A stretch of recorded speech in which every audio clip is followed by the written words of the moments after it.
Yes.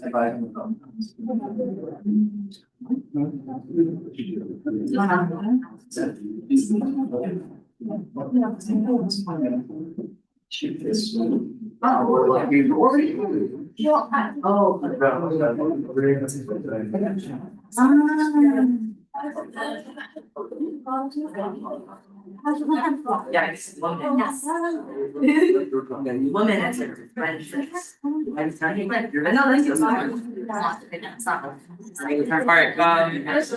good evening, everyone. We're gonna go ahead and get started. Guess we're during meeting. So I call this meeting to order at 6:34 p.m. in Lions 3A. We now move into meeting business. Before we begin, we call for students to acknowledge that the lands of the University of California locations were built upon, were expropriated and founded upon the exclusions and erasures of Indigenous peoples' human rights throughout California. UCSB is built on Chumash land, specifically that the non-federally recognized Barbarena tribe. As an association that pushes the students' bodies' voices towards the forefront, we should aim to make strides past just acknowledgement to those who continue to fight for their right to be recognized and respected as the original stewards of the selection.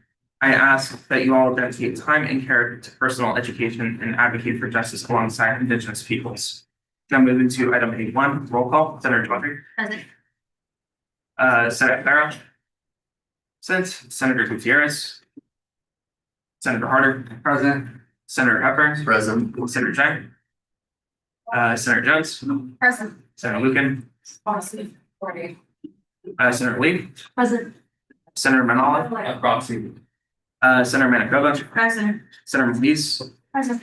Senator Ole Olaton. Senator Ono. Present. Senator Patrick. Be excused. Senator Reese. President. Senator Shurkin. Present. Senator myself here. Senator Rajman. Senator Beth. Oh, present. Senator Toledo. Senator Wong. And Senator Wahil. Present. I'm here. Oh, thank you. You're okay. We now move into item 8. I'd like to recognize the presence of Senator Chang. We now move into item A2, excuse of absences. Are there any excused absences? Senator Lee. Motion to excuse under factor until 8 p.m. Excuse Senator Castro until 8 p.m. Is there a second? Senator Moniz. Motion has been moved and seconded to excuse Senator Passion until 8 p.m. Is there any or now discussion? Is there any? Oh, I'm sorry, guys. The motion has been moved and seconded. We are now in discussion. Senator Cochran. Questions have been called. Is there any objections to call the question? Sir. Any objections to that consent? Seeing none, motion passes. Are there any further excused absences? Seeing none, we now move into item A3, acceptance of proxies. Senator Hart. Motion to accept Reese Foster as the proxy for Senator Lucan. It's been a motion to accept Senator Reese Foster as the proxy for Senator Lucan. Is there a second? Senator Hilo. Second. Motion has been moved and second. We're now in discussion. Senator Lee. Call question. Question has been called. Is there any objections to call the question? Sir. No. Is there any objections to consent? Seeing none, motion passes. Are there any further exceptions to proxies? Yes. Yeah.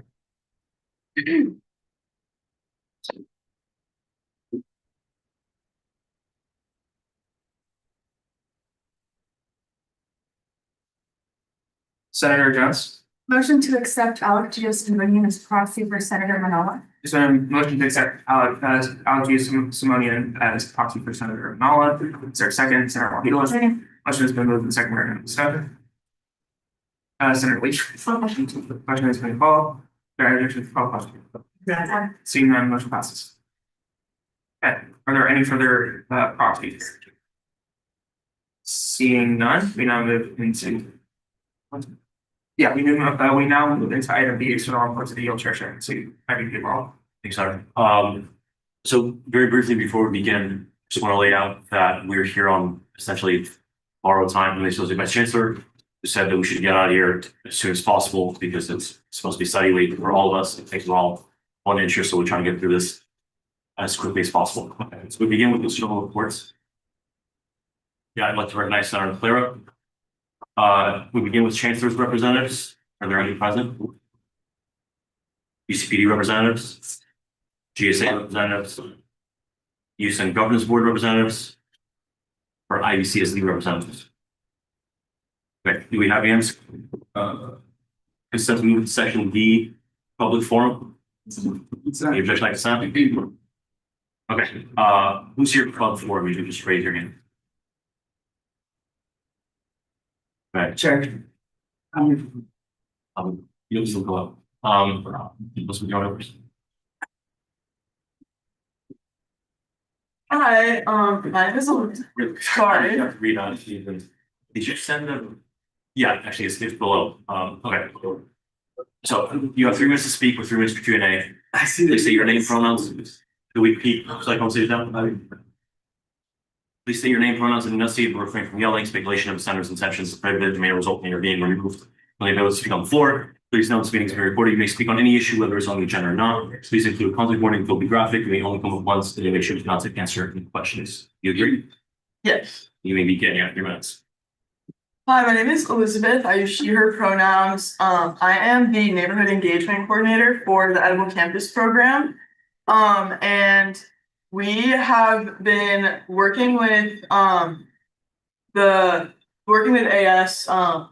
with EJ and Henri the past few months to help design a gardening workshop series for undergraduates to kind of learn the basics of gardening in hopes to just promote more food security and sustainability for students. And we have requested some funding for that. I don't know. I think Henri is going to talk more about it. But yeah, our program is really focused on kind of demystifying sustainability, agriculture, gardening by making it as accessible as possible. A lot of people don't know that they can start their own garden growing herbs, even like leafy greens, in their apartment, or on a small balcony in IB in their dorm. We host a lot of workshops kind of teaching students about apartment gardening, but with more funding, we could help students actually start their own garden. A lot of our workshops are about showing students all of these things like how to start your own garden, but they don't actually get to take home any of the pots or seeds that we use in like our demonstrations. So with more funding, we could really expand our reach and help students build community by meeting other students in the workshop series, but also learn how to grow their own food in their house. But the series would also end up with an intro to outdoor gardening workshop as well, which our program also allows undergraduates to start their own outdoor garden plot on campus at Greenhouse and Garden Project. And yeah, so that's really why I'm here. Would you like to answer any questions? If there are any questions. Sure. Senators, any questions? Yes. Michael? Yeah, just a quick question. I just want to thank you guys for coming. I think this is a super cool project, and I really hope that it becomes successful afterwards and stuff. I don't know if you guys already have it in your expected timeline yet, but it would be interesting to know about, depending on the success of this initiative, that do you guys have any problems like as expectations if it becomes successful with this pilot program to maybe like any long-term situations to make this sustainable as an initiative, maybe having it under a VC to make it successful, or just any thoughts about making this a long-term project as well? Because I think this would be really for students. I think that would be a great idea. Like I said, we already host a lot of workshops. We host different gardening events every single week throughout the entire year. So it'd be really easy for us because we have so much pre-existing programming already to expand it into a long-term partnership with. So yeah. Any other questions? Anything else? Thanks so much. Who else was here for one? We are. Thank you. Can I just stay in the seat and do it? Is that okay? You're usually the best is to sit in your seat. Received.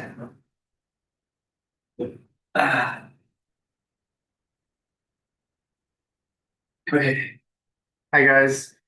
Not Senator Harder for now, just, Sorry, have you heard the speaking agreement? yes, and I understand, yep. Yeah, 3 minutes. Okay, thank you. Yeah, so not Senator Harder right now, just Leo Harder. I'm here as a representative of 180 Degrees Consulting about just a minor issue that they have with their finances. So this is pretty much directed towards the people in the Senate who have access to finances, pretty much finance committee. They requested $300 worth of food. They were essentially granted the 300 from what their understanding was in a meeting. They went and bought the $300 worth of food. And then a couple of hours later, or a couple of days later, excuse me, they received an email saying that they thought that the $300 was, or that the finance committee thought that the 300 was excessive.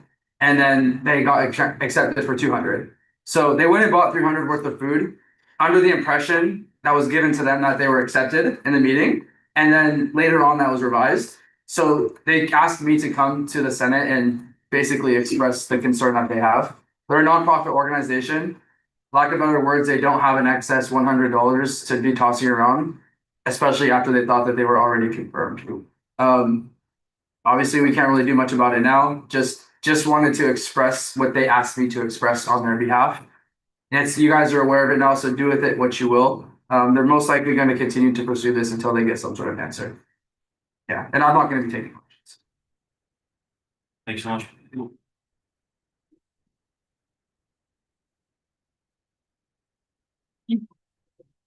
Could you give your full name, please? Ashna Chitker, and my first name is Ashna, last name is Chudgar. So AASHNA. Yeah. CHUDGAR. Okay, you heard the speaking agreements? You agree? Yeah. 3 minutes.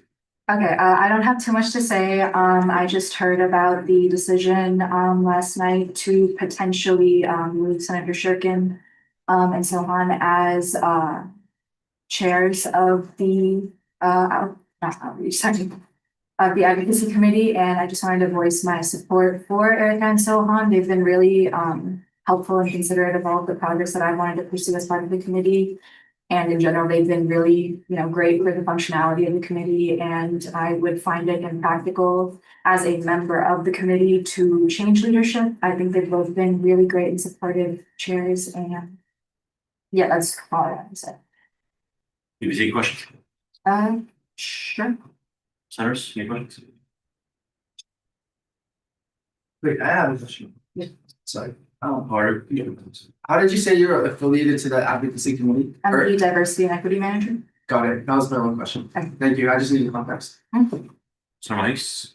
Can you expand on how you perceive someone and Senator John and Senator Shurkin's leadership throughout the advocacy meetings that you have this one?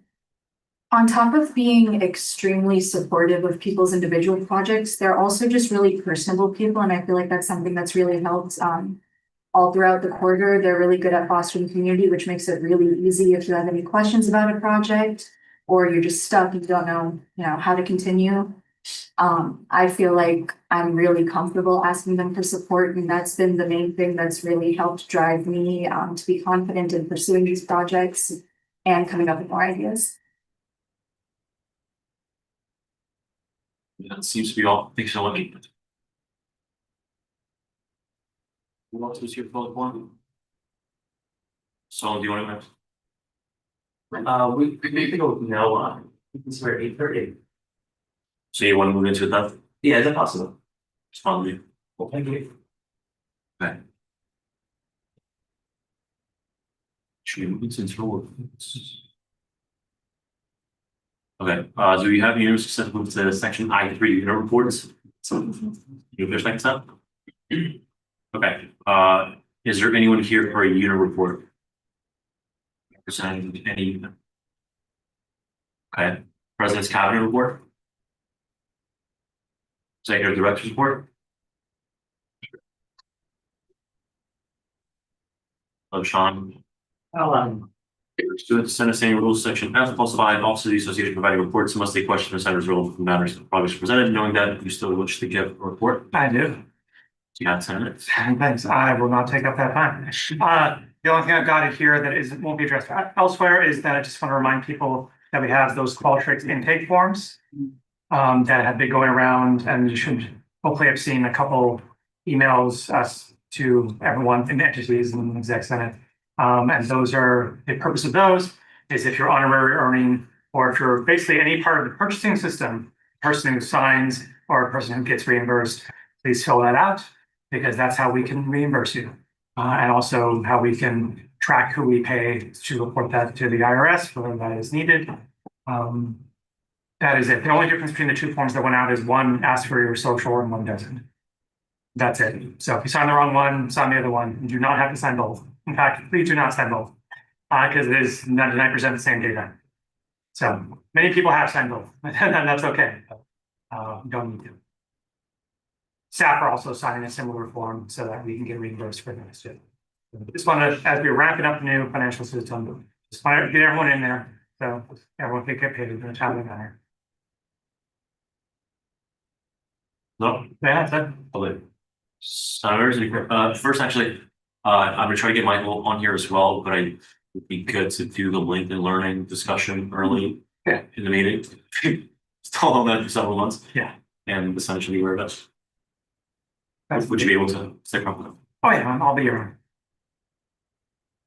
Senators? Anything? Commissioner Martin. Okay, so the first thing is I was talking to staff, and is there any clarification regarding students who don't have a social security number, what they're supposed to do to get their honorarium? Yes, so there's there's a question on there for, it says international students, and there's the students who don't have social security number, then it's walk in, talk to staff. And additionally, this is removed from this conversation. I was curious on the terms of the Employee Satisfaction Protection Committee, that there was a survey that went out. Are students allowed to see the survey results if we don't ask, or are those confidential? I think it could be, I can give individually like a one-on-one kind of overview of things. I think generally speaking, it's confidential to staff. But a survey was taken in 2020 and in 2024. I mean, I'm the head of the ESR committee, so we did that. But I can give a general overview of that without distributing like the PDF. Finally, I have intention to request all the staff job descriptions from staff when working days. Would that be doable to you guys? Everything has to be anonymized. Because generally speaking, any staff job descriptions, I even took a workshop on job descriptions through Central HR, and they anonymized everything. So we didn't get any like names or any names at all. I'm just asking for the job description in itself, like just the position. I believe so. I'll have to talk to our HR person. I believe so. Okay, I'm good. Thank you. You do. Anything else? Thank you so much, Sean.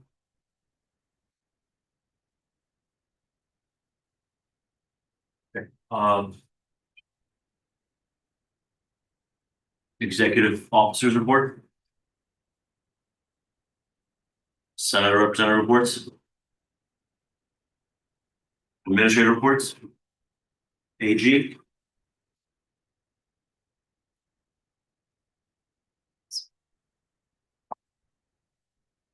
Have you heard speaker? You rich? Yes. Habits, 10 minutes. Sure. This one will kind of be a brief one. I'm just going to speak in like really broad terms. This is just building off of something that came to my office a couple weeks ago that's still being resolved. But I wanted to just talk to you guys about this because I think, you never know when a situation like this might come up again. But it's just with respect to like, say you're passing funding within a committee and you hear a rumor about the person who is coming to you requesting for funding. You have to be super, super careful when you're making these decisions that you're not basing them off of said rumor, because you kind of risk putting yourself in a legally like high position, because when you spread it in the minutes and you start talking about it, it kind of looks towards like defamation, because nothing is confirmed until it's confirmed. The standard should be, does it fall within our criteria for funding? So just like in the future, just be very careful about that. And also like, just be very open and honest when you're talking to people coming for like funding requests. Ask them about it straight up, because kind of like sometimes when you like kind of walk around things, it makes things difficult. And I know people have like good intentions when they do things like this, but they might want to avoid a funding request because of something they've heard. But at the end of the day, like everyone still has the same rights as students. Everyone has the right to funding, and it should really just be on the funding request itself, not the individual. But that's all I have on that one. Lovely. Senators, any questions? Okay, thank you, AJ. Thank you guys. This might be, would this be your last report to the Senators, AJ? What was that? Would this be your last report to the Senate? Yeah, we extended maybe. Thank you for your service, man.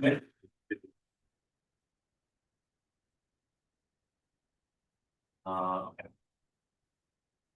We're on to committee reports. Is there a report from finance? Outreach, Yeah, Vice Chair, good to go in town? you've heard the agreement? Yep. You're with the agreement? I agree with Please you. proceed. Okay, we're not gonna make a report, we're just gonna issue a statement. So basically, the chair and I are gonna be over the next couple of days. Basically creating the agenda slash syllabus, if you will, for this upcoming quarter. We're trying to be as comprehensive as we possibly can.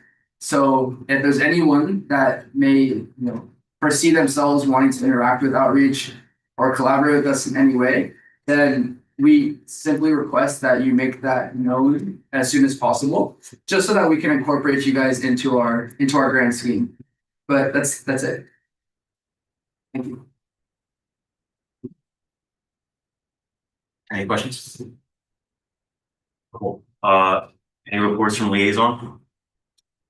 Sure. Not a extensive report. I just wanted to make a small note, and instead of that, I was talking about anything that's more like that. I just we have something I wanted to just reach out to anyone who's interested to know about it. That if you guys haven't already seen your emails recently, just established, and hopefully it'll be more consistent about on the AS communications email. We just started beginning more and started recording more internal newsletters, and we just started one this week. It's called AS Updates, and although there's been previous ones before, we're going to be establishing the consistency of that one. So then people in our internal operations can have more communication with what's happening in the Senate, as well as just what's going on and any important questions. And just want to give a note on the end, there is a liaison committee survey that if you are affiliated with any particular groups within AS outside of Senate, any BCUs, or you're just simply wanting to provide feedback, it's also on the bottom for more implementations of ways to provide communication starting in with reporter. So just wanted to add that, and yeah, that's about it. So. Questions? You want to help?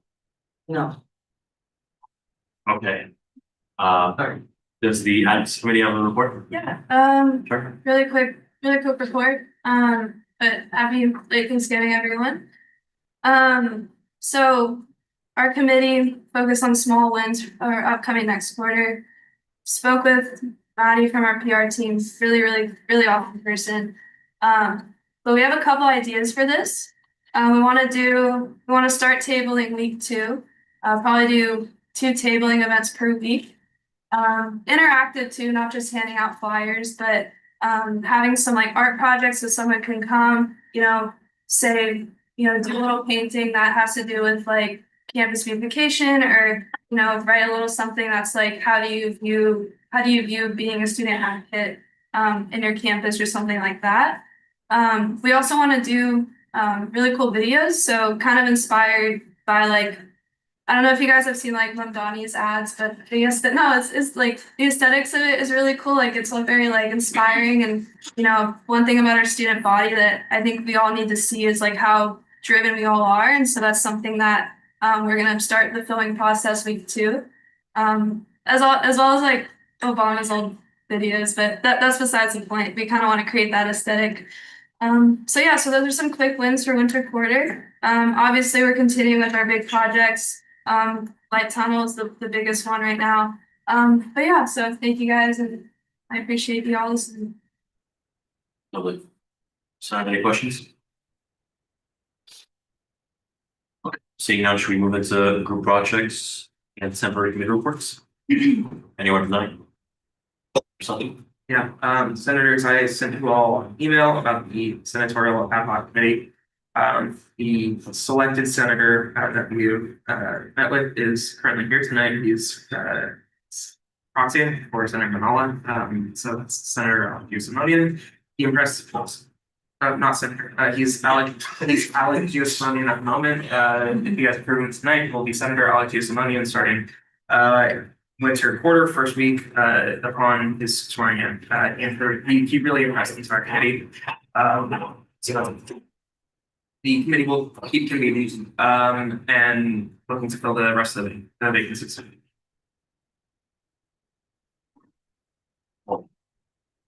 Question?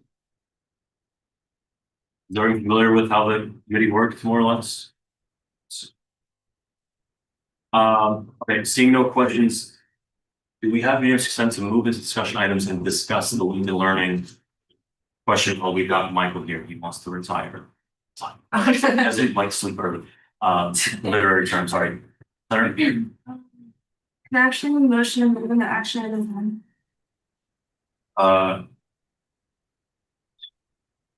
Do you mind doing this discussion first and then section? Okay, we have unanimous consent to move into section L discussion items. You guys make time? Okay, we're on the LinkedIn Learning item. Michael, would you want to start? Sure. Evening, Senators. Thank you for entertaining this project. Again, I was asked to speak in respect to the commitment that we had previously made to LinkedIn during the previous Senate session last year. The idea was that it was proposed and agreed through the President's office that LinkedIn Learning would be made available as a trial to the student body as a whole. And an agreement was entered with LinkedIn headquarters in Carpinteria for a trial period of 6 months that was initiated in winter last year, a cost of 30,000 roughly to the association. It wasn't activated as a trial for various reasons, one of which was the technical aspect of setup for an SSO, which is the one-step sign-on process for NetIDs, in addition to some coordinating activity that needed to happen, and it spilled into summer. It then got stuck in the summer period, and as a result, we had to outlay the full cost of that 6-month trial without any return to the association. Part of the negotiation, and I got wind of this during the summer to try to resurrect some form of residual benefit to the association through legal counsel and Sean's involvement as well to try and negotiate an extension. The extension period was agreed as an additional sum, and that was proposed to happen during the fall quarter. It was never agreed formally, and that's why we're bringing it up. The chair would like the committee to discuss and consider a start of the trial for the winter period of 3 months for an additional $10,846. It would be open to the full campus, and one of the conditions that I had, at least, and after discussing it with Sean and LinkedIn Learning, they'll be able to provide data as part of the agreement and a post evaluation phase for an ongoing agreement for the full access of LinkedIn Learning education for the student body as a whole. And that is the proposal, 10,846. We've already spent 28,000 to get nothing, an additional 10,800 to get something that can then be considered in the spring for evaluation. They wish to set up a steering committee that will ensure the successful completion of the trial this time and get technical involved early on, get a free period of technical setup prior to the winter quarter starting, running sometime during the winter first weeks through April, early April. That is the overview. So happy to entertain any questions, particularly in respect to the financial obligation we'd be entering into. In respect to the technical setup, Sean's in the audience, can address any issues to do with that. Historically, I think we've lost, but we can gain in respect to this potential trial. Michael? Senators, any questions?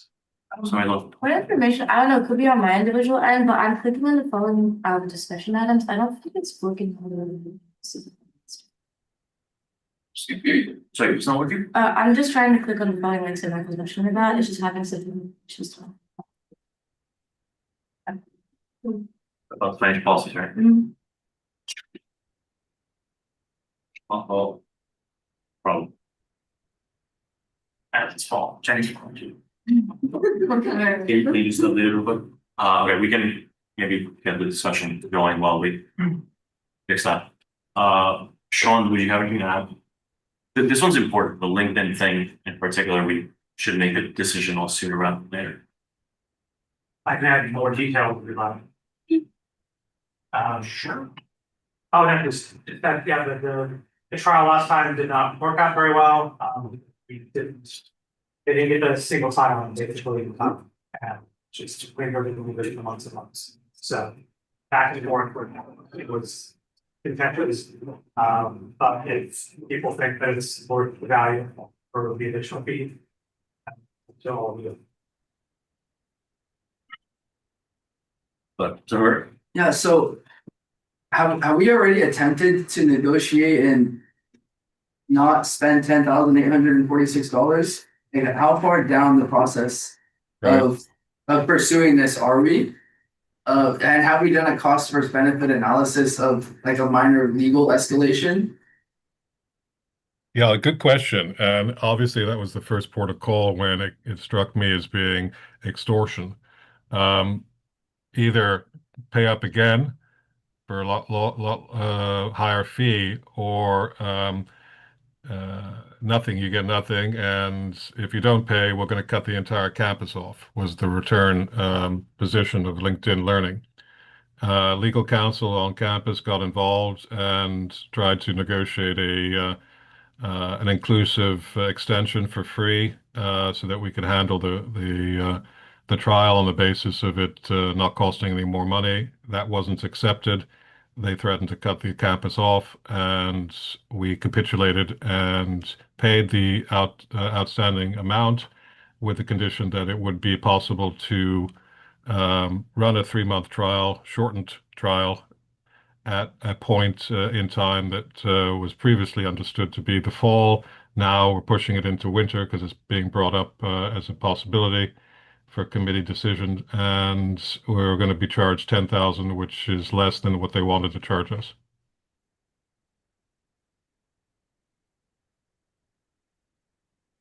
The threat of cutting off campus was not a factor.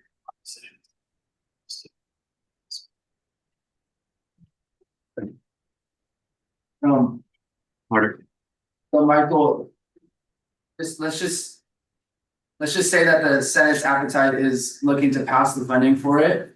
Are we seeking to pass the 10,846 today? Or have you, like, what is the workflow for this? What are you thinking? If the, session today produces a motion that would agree to the fee, the 10,846, it would be clear that we can move forward with establishing the date of the start of the trial, with a period of technical configuration starting immediately as soon as the purchase order is raised and provided to LinkedIn Learning. I'm in contact with LinkedIn, and they're awaiting today's decision.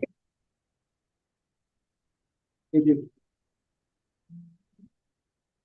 The senators were on the same page about what LinkedIn Learning is, problems with it. Well, Michael, would you suggest any path forward, any timeline? I don't think starting it immediately upon the return in January in the winter quarter is the right approach. I'd prefer to delay it a little bit, just to give some time for settling in and any sort of continuation of holiday periods for key members of staff. So I would say sometime in January, perhaps the third week, running into a little bit of the end of April, perhaps early May. setting up a steering committee with some members of the student leadership and key staff to ensure success, having the technical sorted by Sean's office during the period from now until the middle of January is my timeline recommendation if I were to propose something. Okay. Oh, harder. Thank you, Chair. Okay, Michael, I understand your calculation as far as why you're reasoning that the timeline should be the way it is. But I'm wondering if we've considered or if it's even possible if an extended timeline will afford us perhaps the ability to negotiate a better rate or anything of that nature. Or just a better rate or even to pursue or even to do the calculations of even further legal escalation if it's possible. Or just anything of that nature, because it's a hard pill to swallow that we're basically being extorted, you know? Yeah, I mean, there's heavy words that were exchanged between them and us, and I don't think it's good to just go backwards in time and resurrect the acrimonious discussion and legal involvement. The legal counsel of campus has suggested we settle the outstanding debt and move on. And if we wanted to take forward a trial, the proposal. Continue this conversation. Pardon? You continue going into closed session, continue the conversation. Michael, did you hear that? Yeah, I didn't really, and it's difficult to hear in remotes, but if you wish to take it offline, we could do it, but I would propose we don't go any further with legal matters. But that's probably best left there. Thank you, Duke. Thank you, Michael. Okay,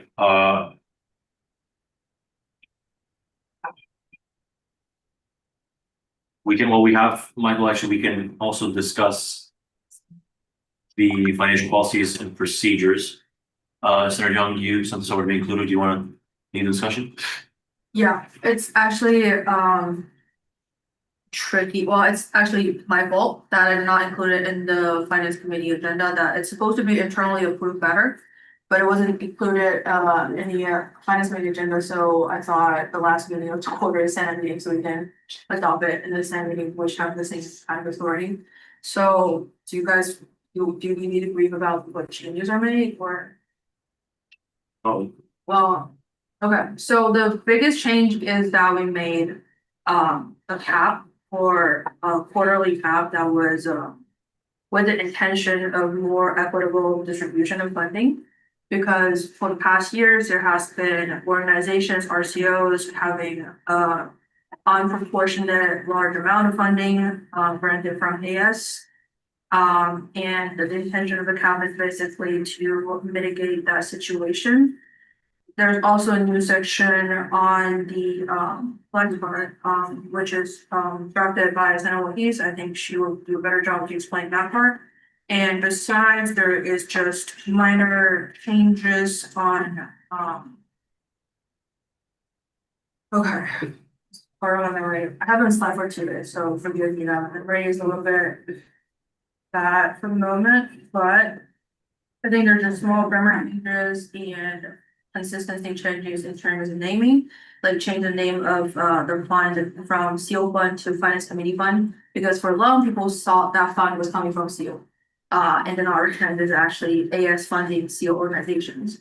There's also an extra cap added on the different accounts of funding per organization, inconsistent with all the other existing capital fund for other funding accounts like START, like conference, debate, competition, or like academic competition and sports teams.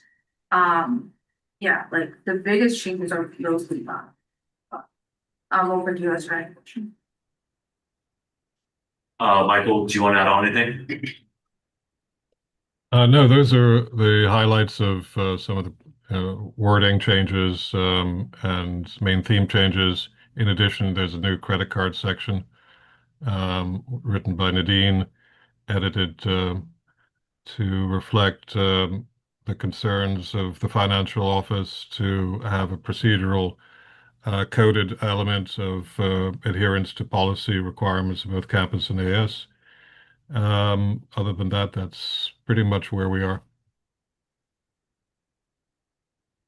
So Hubbard, You mentioned a lot of changes, like the quarterly cap. What is the quarterly cap? What are these different changes? Not just that they're happening, like what amounts are happening? Yeah.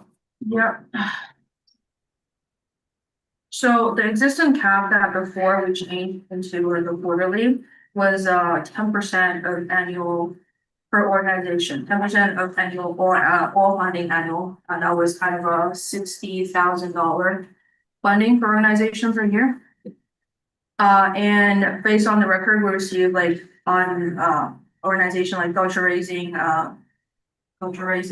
cultural rock is new this year, but they basically get like $100,000 a year, and we are initiating the cap basically to add this extra limitation for them to justify, if necessary, of their extra like expensive amount of funding, right?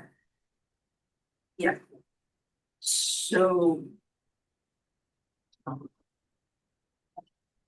To answer your question, a more straight to the point, answer to the quarterly cap is, let's assume the finance committee for like the amount of money we have in discretion for finance committee during a set quarter is $200,000. Let's say this is for fall quarter. Winter quarter, we have a little bit more, or maybe a little bit less. In spring quarter, we have a lot more, specifically in spring, because we get more requests for spring.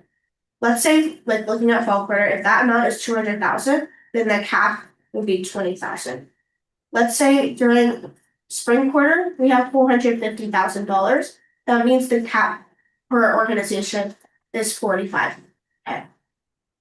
It's just 10%.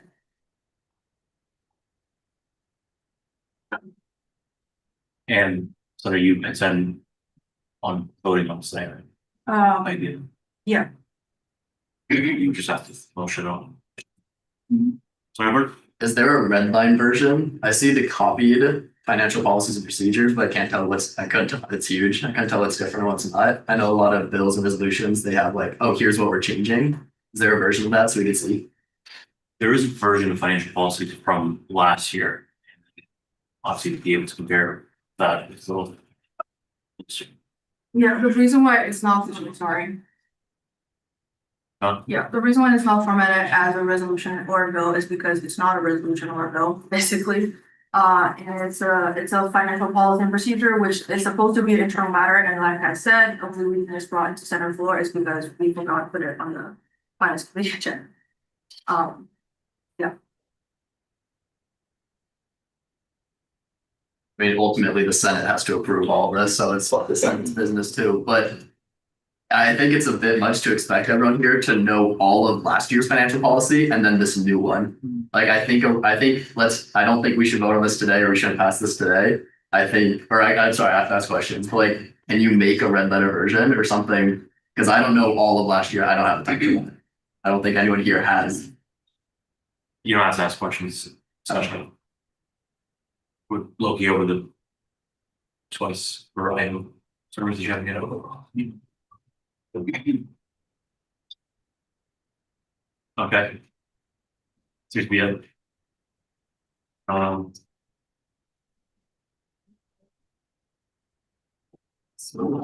Okay.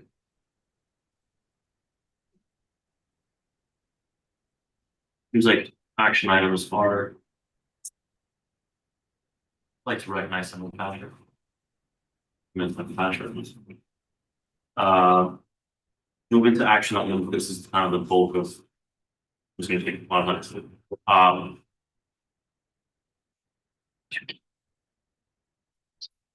Awesome. Like to motion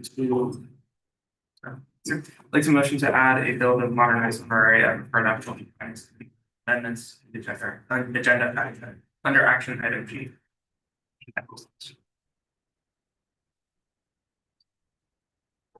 Is there a motion to add a bill to moderate its honorary refer to the finance committee with amendments to the agenda under action item G, action item, is there a second, Audrey? Is there now discussion? Part of the motion has been called, we call the question? Consent. By consent, saying none, motion passes, all move on.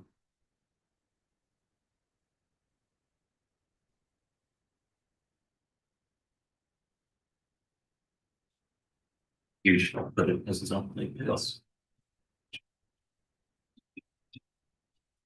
Sorry. Well, I guess you should be some.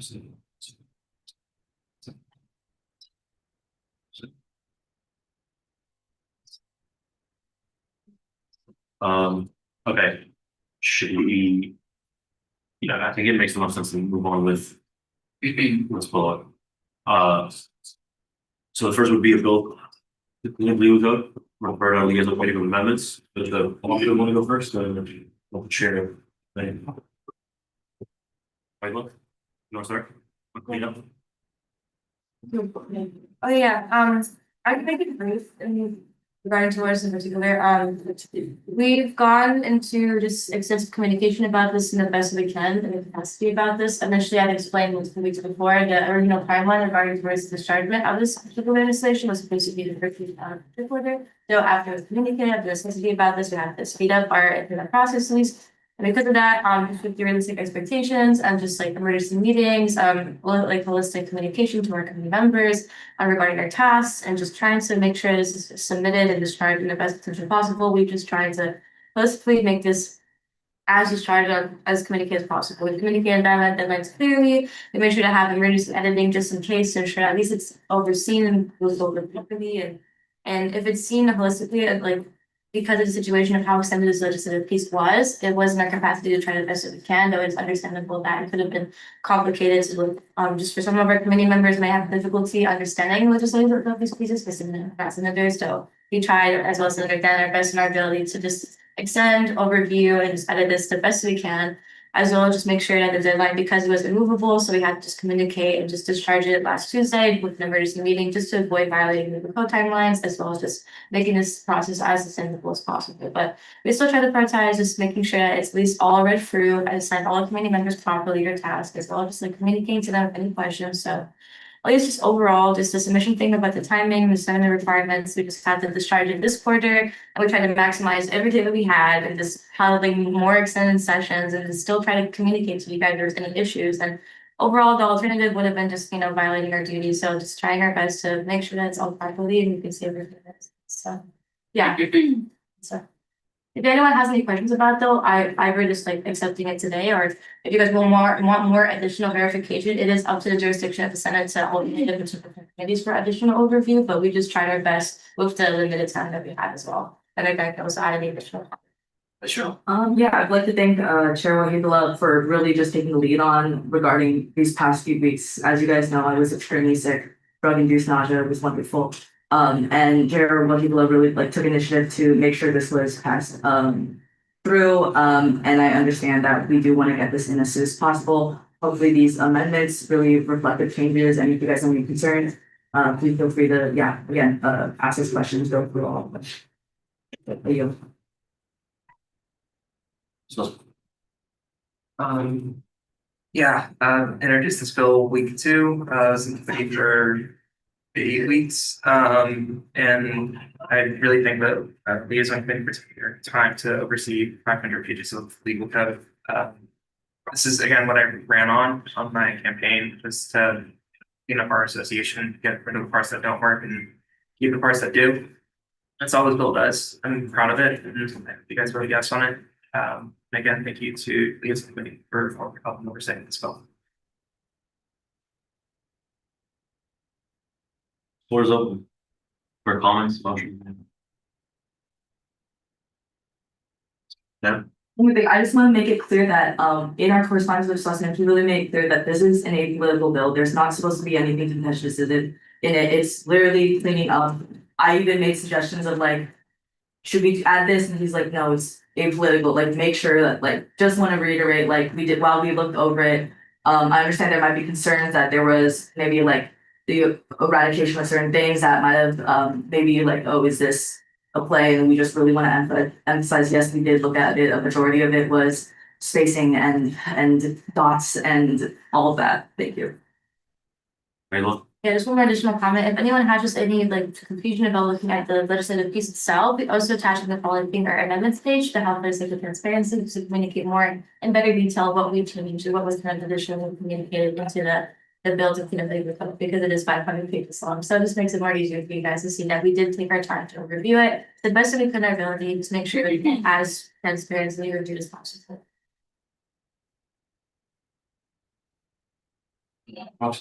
I'd like to know that some we believe it's best to table this until the first week of winter quarter to give everyone a chance to review over break. There's also no functional difference between passing it now or the first.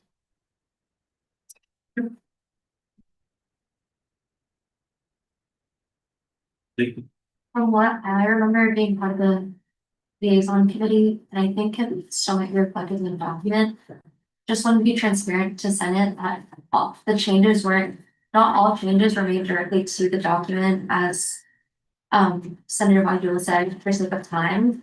So if that is an issue for any senators, just wanted to bring that to mind. So most of it, or if not all of it, should be reflected on the amendments. But if you check the document, there are still comments that haven't been resolved, and a lot of them still haven't been, the edits themselves haven't been actually made onto the document. And seeing that this is a really important piece of legislation, just wanted everyone to keep that in mind. Sorry, some are these motions to change the legislation recorded somewhere? So, Yeah. there's one. The changes like that were, like there were comments that were made on the side of the bill to clean up legal code. And all of that was reflected in the docs, the liaison committee docs, doc that says amendment changes. But on the actual bill itself, when it was opened, only maybe half of those amendments were actually made onto the bill itself, but a lot of them are still left as comments on the side. As you can see, if it loads for you guys, like Senator Pasher's comments and like changes on the side, it hasn't been. Oh, yeah, but some of the comments haven't actually been implemented into the document, if that makes sense. AG. I didn't think I'd have to ask this. For a change piece of legislation be considered passed, it has to be reflected on the document of that legislation, like, is that correct? It should be, not necessarily, like if there was a motion made for something to be amended, it wasn't reflected. It was still a consent for that change to be made. Just because it's not reflected doesn't necessarily means it's there, but it should be formatted in its final version within it. Yeah, so I'm still a little unclear on where these motions were reflected, if not on the document itself. I think you're misunderstanding Senator Lee, or maybe I'm misunderstanding her. I think she meant we did not get all of the recommended changes. Right. And so those weren't changed, but they were recommended, so but then we didn't have enough time, so those weren't changed. The amendments that we did change are on the document, but we're saying that there were a couple of changes that people would have liked to have that we did not get to. As a result, those weren't changed. Those comments are still on the side, but we did not get to them. Some of them were like, ask a staff member about this, and then we're like, well, we can't do that. So we're just gonna keep the comment. But again, that would mean that I would also assume that we should keep this table, perhaps like somehow work over it, and yeah, sorry, whatever. I yield. Certainly, does that reflect your understanding? So there were things on there which were not reflected as changes to the legislation. Certainly. Yeah, there were comments like that, but there aren't just like the actual changes, like adding the word the, or like removing this or adding this, like that's a comment on the side, but it's not purple and reflected on the document itself. That's what I want to say. Right. I think it would have, I mean, it's a little minuscule, but I think it would have to be for standing rules, like just common sense, it would have to follow the same structure as all other amendments on the legislation. Pastor? Yeah, I was just gonna hop on board and say that, it, in best case scenario, it's reflected on the document as purple or whatever font you guys choose, because if we are to vote on this hypothetically tonight, we would be accepting changes that aren't on the document. And so if I had a discrepancy personally with one of the suggestions or changes or bullet pointed reflections of what has happened to the bill, I would not be able to contest that specific one. It would just get passed through. Also personally, as a co-author, I would need more time to review the changes that the liaison committee has discharged. And so I also unfortunately share the same sentiment that this should be referred either to the committee or table, whatever Senator Sussman feels is right, but I haven't been able to look through I've looked through the original bill, 500+ pages, but the changes, 500+ pages of changes. I haven't been able to follow up on the entirety of the changes that happened. I can just holistically tie to whatever everyone just said. Like mentioned about right now in the past few comments. That's why I also kind of like tie a little bit on that sort of initial point in particular and stuff. But that's why I was just communicating about like as we're doing our weekly, originally our plan was to assign sections to each committee member in particular to overview their holistic section in the bill to finish the bill because 500 pages. And after communicating continuously with them as well on a weekly basis, at the end of the day, it's just up to the committee members to do their jobs as tasks and understanding the knowledgeable of what to do in this legislative piece. So really it's up to them to do it too. So the members not fully understanding as well as fully incapable of completing it on the time and stuff. So this is why I was suggesting in particular that you can look at the member page of your specific points right there. It's not just like adding the plus code and stuff to add it to anything. But that's also why I was just recommending if you guys would prefer to either table it or just refer to another alternative committee just for the sake of transparency. But that is just us and our best of our capabilities to finish that. If it's 500 pages, we've tried to best we can. So. Yeah. If you guys want to table it, feel free. I'll say this as senators, it's our duty to review the agenda before it goes out, so that way we're not caught up in these conversations. If you want to refer it, that's fine. If you want to pass it, great. Like I said, it's apolitical, but if you want to pass it or table it to the committee, I recommend probably outreach just for review. And with the expectation that you guys review the amendments that were passed in liaison by week 1 of winter quarter, which gives you almost a month. Pass it up. Again, this has been in committee for 8 weeks, and I've gone to almost every liaison committee meeting on Fridays to make sure that this bill was being discussed. And at some point, we do need a new legal code. So if it's not today, then please make it week 1 of winter quarter.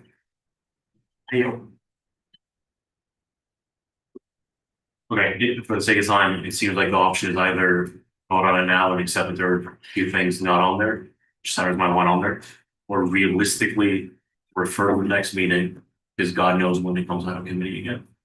You essentially vow to each other that you'll have read it over a quarter, and the changes will be ready in motions to be made, and it can be executed the first meeting of next quarter. Sorry, does anyone have disagreement or issue with the idea that Senator Lucan presented that there's functionally no difference? Like, is there something I'm missing? So I would prefer more time, but maybe there is functional difference that we need to pass it out for. Does anyone have thoughts on that?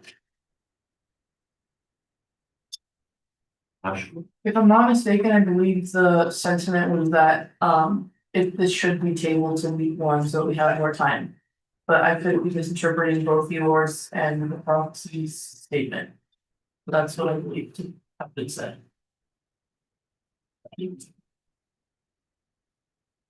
Yeah. I think if we delay it a week, it's fine. I had something else to say. I think my recommendation would be to table it to committee because if we're having the standard that all bills that go in committee be reflected on the bill itself, formatting errors or not, like we've been in meetings where we've like a bill has been on our agenda multiple times because of formatting errors, and I don't see why like our bill to clean up legal code, which is a very substantial bill. I have no issue with the bill itself, just the fact that any changes should be directly reflected because I think even I think I can only see the comments because I have editing access, but I think if you're just a viewer of a bill to clean up legal code, you can't even see the comments. So I think, yeah, so you can't even see the comments. So I think it's kind of imperative that any changes should be reflected so that all senators can see it. the only way that can be done is that the bill is opened up again. And I think the time to do that would be in another month, but that's just my 2 cents. Maybe assessment, because I'm gonna make the motion to refer. Okay, so. Question to refer, if we go to outreach committee with the expectation. It will be released week 1.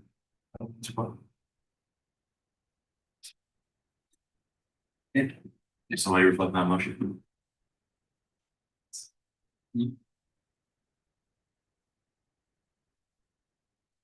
There's been a motion for.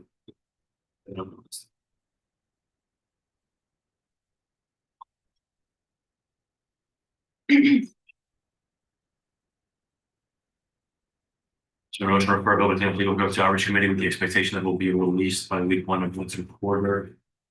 Is there a second?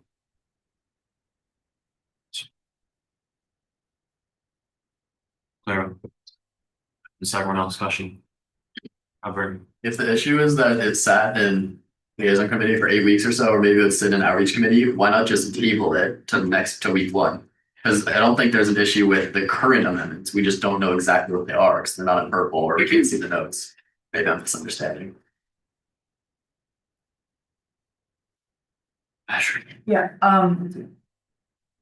I personally would like to reread this bill and not take the bullet points at face value. I don't think that there's anything being misrepresented here, but just just for due diligence, I'd like to reread the language of the motions, because it's one thing to summarize the motion or the changes in a bullet point, and it's another thing to read the actual language that is being changed in the new code.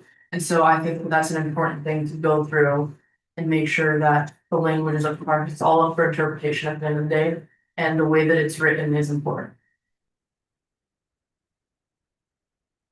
What do you want? Maybe something, actually, I'll just do for also a point of context for people that are just like communicating and also knowing about why to invest in the committee itself, more of an extensive time. With the 8 weeks to discharge the bill to clean up the legal code. One for a particular fact, as I mentioned about various weeks ago, that the initial plan about this was to discharge it originally in the week 1 winter quarter, because we wanted that time to go over it properly and also we put the presentation and the changes as efficient as possible, and everyone had the time to look into this. Plus, because we had additional legislation things that we had to go over in our committee, as well as the fact that we had to holistically make sure that everything was communicated properly, since it was to week 8 was the expected time of the reporters and stuff, as well as officially put in the section. So that was the initial plan, and we had to speed it up 3 times more because of for the sake of making to ensure some assessment and then make sure that have to be discharged. So in our capacity, this is the best also that we try to do it. I just wanted to also add additional context.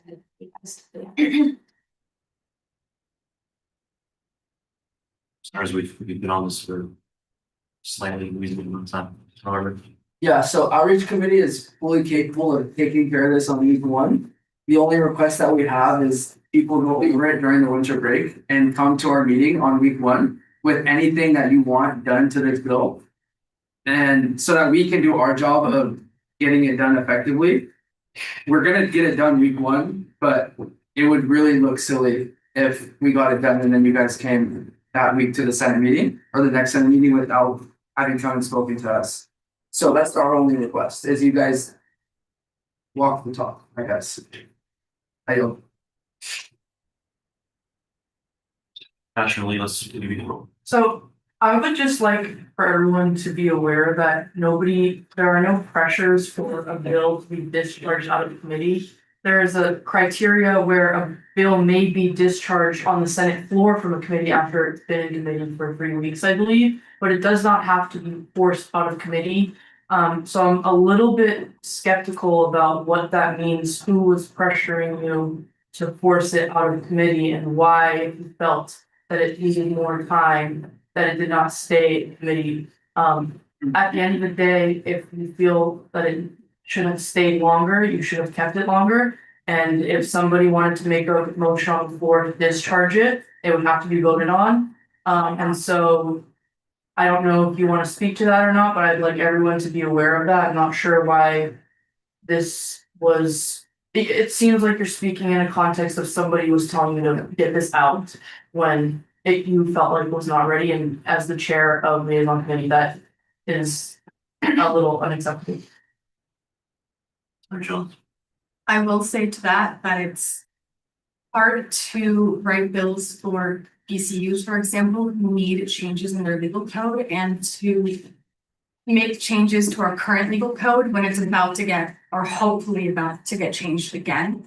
So there will be discrepancies between those bills. So when you, like, if you're writing a bill for BCU, which is my experience currently, it cannot be introduced until hopefully this is passed, the update. Otherwise, that would be invalid. Just come to this. Carter, You can call the question. question has been called. Does anybody want a question? Sorry. Objection like consent. Seeing none, motion passes.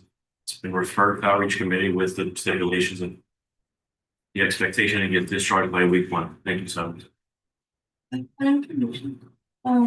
wondering if we can go into item N just because it was agreed that we can go into item N after item after discussion items. Yeah, Senator, we usually cover appointments and resignations towards the end of the meeting, once we've covered things that other people are here for because they're generally internal association business. So the intention is to cover the rest of the items, and we'll get to that covered in full. I'd like to appeal the decision if the chair knows It's not appeal, there's no motion was made. Okay. I mean, you can motion to go there, it seems like That's- you go through. I don't know if that's, I mean, that's precedent, that's not correct. I don't know, you can make a motion if you'd like. Senator Strickland, I make a motion to move into item M, appointments and resignations. Or sorry, I said I made a motion, I just worded that, so I was correcting it. there's been a motion to move into item M, appointments and resignations. Is there a second? Sure, Hepburn. Second. There's been a second round discussion. Lee, question has been called, you object on the question? Motion like consent. So motion passes. We're now in section Mr. Presidents, senators. You know, this. You just.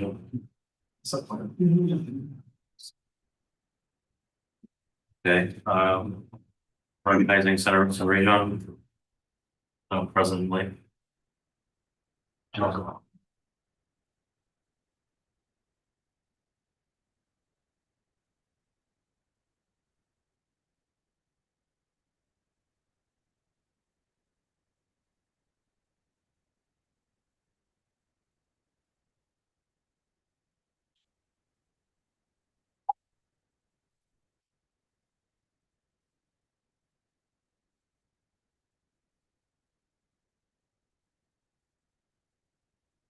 That information, what's going on, music?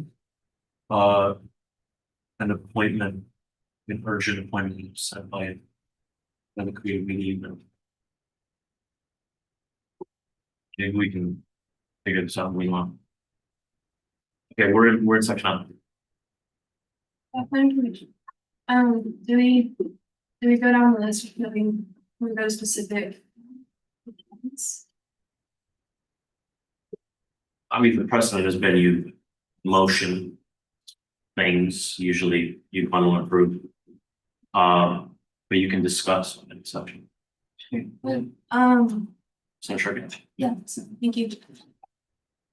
So I would like to discuss the appointments under advocacy committee, specifically chair and vice chair.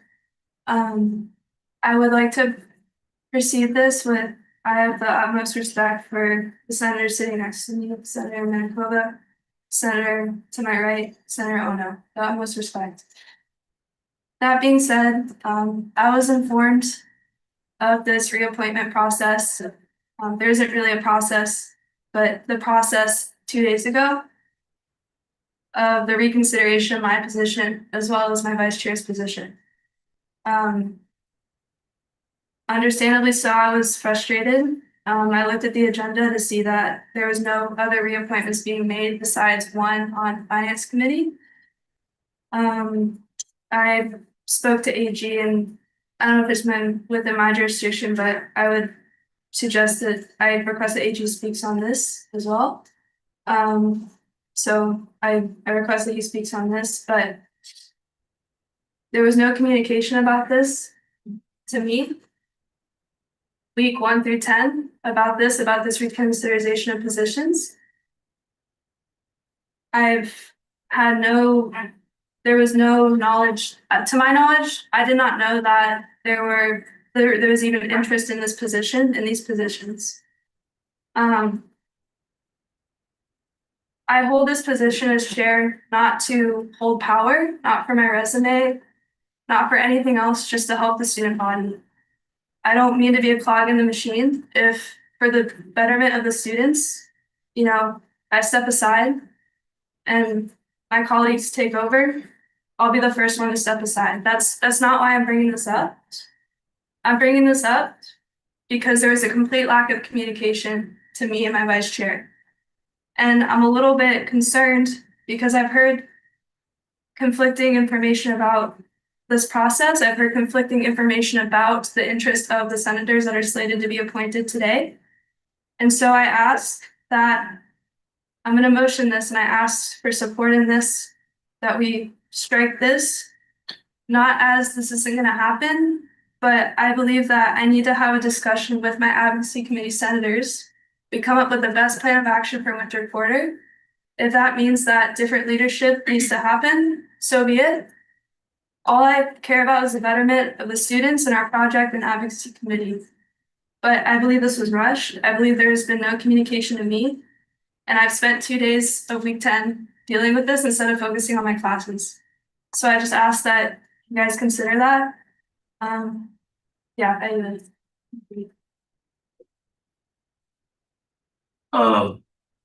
Thanks, Senator. A few things, just empirical points. There are 8 appointments on that. Because so there was a legislative change at the end of the 75th Senate, so the last term, which changed the structure from yearly appointments to committees to quarterly appointments to committees, with the idea being that you can have multiple senators who are interested in leadership positions and want to add these things to committees on there. And there was always a way for chairs of committees to hold their members accountable, namely through honoraria. It's like as sharp form of accountability as possible, reducing someone's pay, but there was never any direct anything in the opposite direction of members holding their chairs accountable. So that's one thing, is that it's not the only appointments on there. Every committee leadership position is appointed on here, as has been precedent. At the last meeting of summer quarter, we appointed for fall, and that's the idea here. And that's done so that if there are new chairs, they have the time to adapt and grow into their new roles. On the communication, and you're really right, you're just right on that. Next one. Annalise?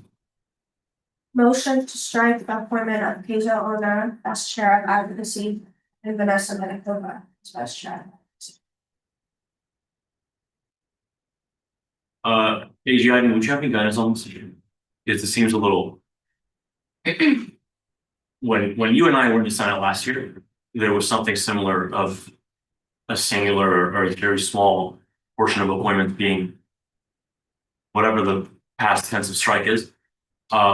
And it led to judicial council cases and a lot of trouble for the Senate. So it might be wise to get some guidance on the point. Yeah, so I'll just speak pretty bluntly here. I want to ask first, the change you're referring to, are you referring to the change in the standing rules for quarterly appointments? Right. So there was a legislative change which got rid of them being yearly appointments, or term long appointments rather. And then there's a standing rules addition which makes them quarterly appointments. Okay, that's how I wasn't fully aware of the bylaws change. The change is explicitly that it's moved to quarterly appointments. I was under the impression that it's still concurrent with the term. No, that was rid of the last meeting of the 75th Senate. Okay, interesting. Yeah. As for this, You're asking if it's fine if they strike it? Considering the precedent that the last Senate struck specific appointments. And with the consideration of impartiality and not singling out specific appointments in a long list, which are usually passed without much issue. What would you recommend? Would there be any Are you specifically referring to the appointment of the gay counter? Like that instance, or is this a different one? different one? Oh, I see. So that this, No, it's honestly all the above. I just consider this a different, well, it depends on like how people are feeling, but it doesn't necessarily. Like the body striking it isn't necessarily like an overt action that is like against them as individuals. Like clearly the argument basis is that I have some procedural issues with these appointments being made. That is why striking them, I don't think it's gonna open any doors to like do what this is. Point of order, as someone also is, also motion to clarify, so for information, as someone who's also 75th as well, just clarifying on AG, I was communicating with that as well, that for this particular example, this is not more of an opinionated situation regarding towards motions, it's simply regarding for procedure matters. When it comes to particular appointment of resignations, I think that would be 20 towards comparison to 75th, we phrase it to now, when it comes to making these specific motions. Seems to be a pretty fine line between opinion and procedure. It's I'll accept the motion. Okay, does anyone have a language?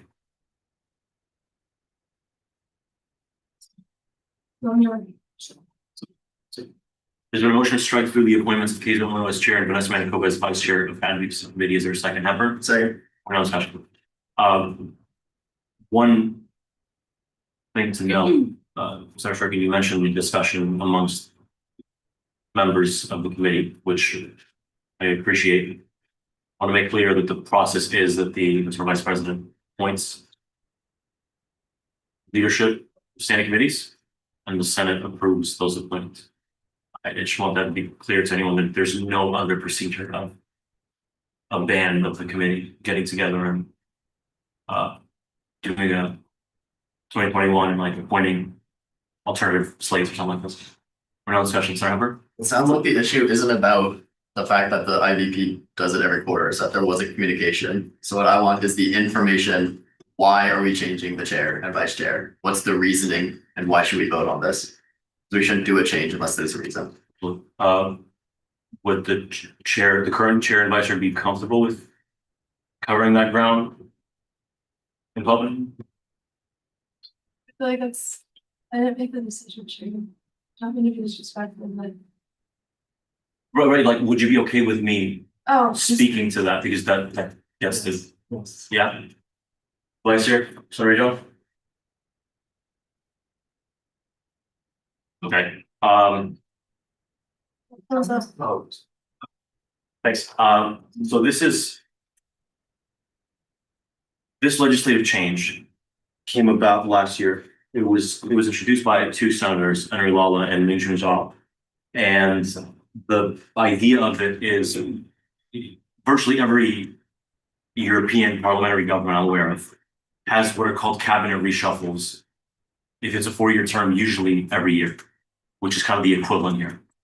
And it's not necessarily someone's done a bad job or someone else should take over. It's a means of re-energizing committees, even in more or less neutral or somewhat positive terms. So that's one aspect of it. The second was as a means of accountability. So what I mentioned earlier, I was a member of a committee in my Senate term, not the chair, and I saw that there was no means of accountability for the chair once they had been appointed essentially, and I wanted to make a much more democratic process. And since I've gotten permission from the chair and vice chair, the idea for these changes did not originate with me. I try to, obviously I failed at certain times, like clearly the communication here was just beyond the part, and I apologize for that. I had pretty serious personal and academic issues which took the forefront these last several weeks.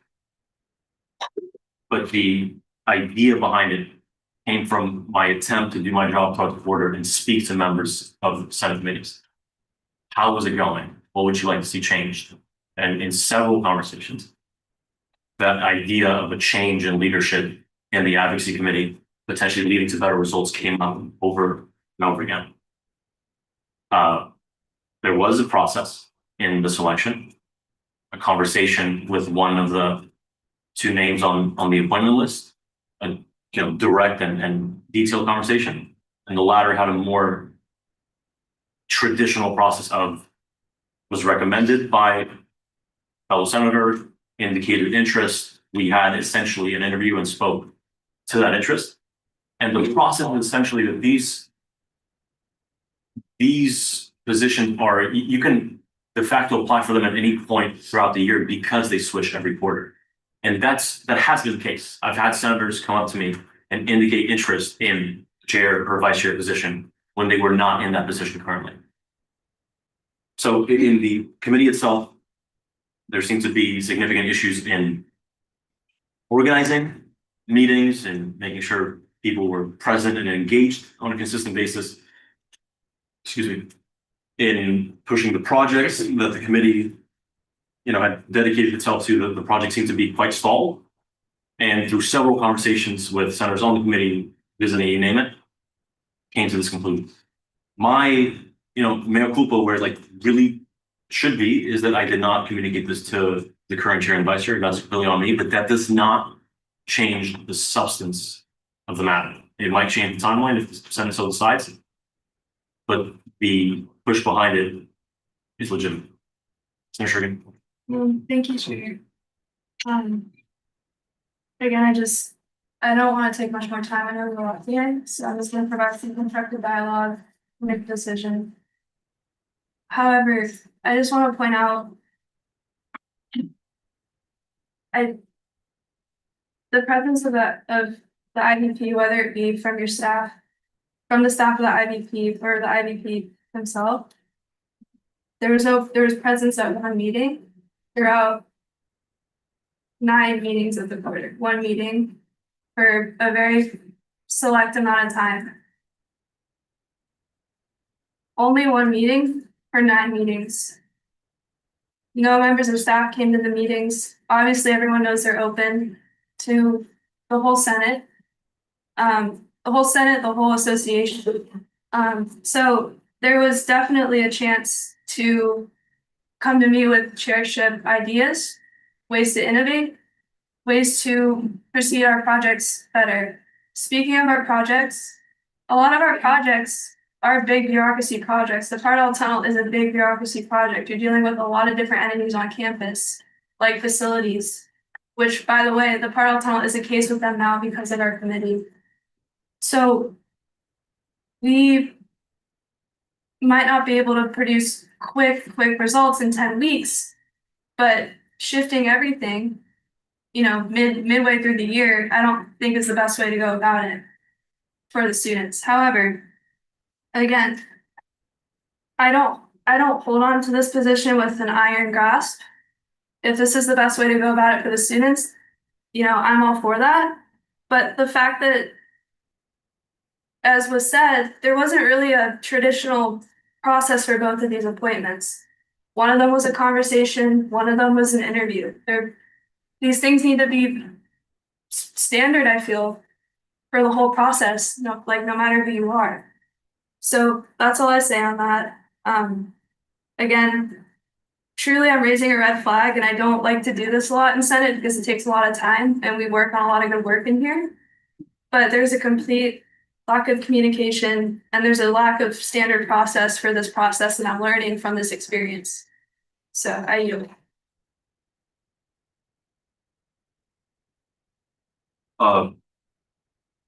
This has not been the first instance of a chair or vice chair position changing this year.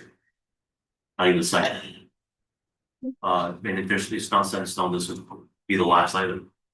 This is a problem that, or rather, it's phenomenon that applies across the board. And what I was hinting at in speaking of the concept of cabinet shuffle is that sometimes it's not the failure of an individual who was appointed. I think the chair and vice chair have done a phenomenal job in several important ways. especially in communicating with departments in a thoughtful way that is representing the association well. The primary driving push behind this is the belief in Senators Ono and Manitoba and that they have something new to contribute to the community. So there is a difference between not wanting this to push through in along any timeline, any meeting, or having a legitimate problem with just the timeline and the level of communication. I apologize, I know this was, as I said, that was my last one. You got it. One, just for, I'm having trouble finding like what change you're referring to. Are you talking if there was a change made to legislative branch, standing committee chair and vice chair? There's a legal code change, like, would that be reflected in the bill between a legal code? Because I don't see it in that or the land code. No, I think I have it here.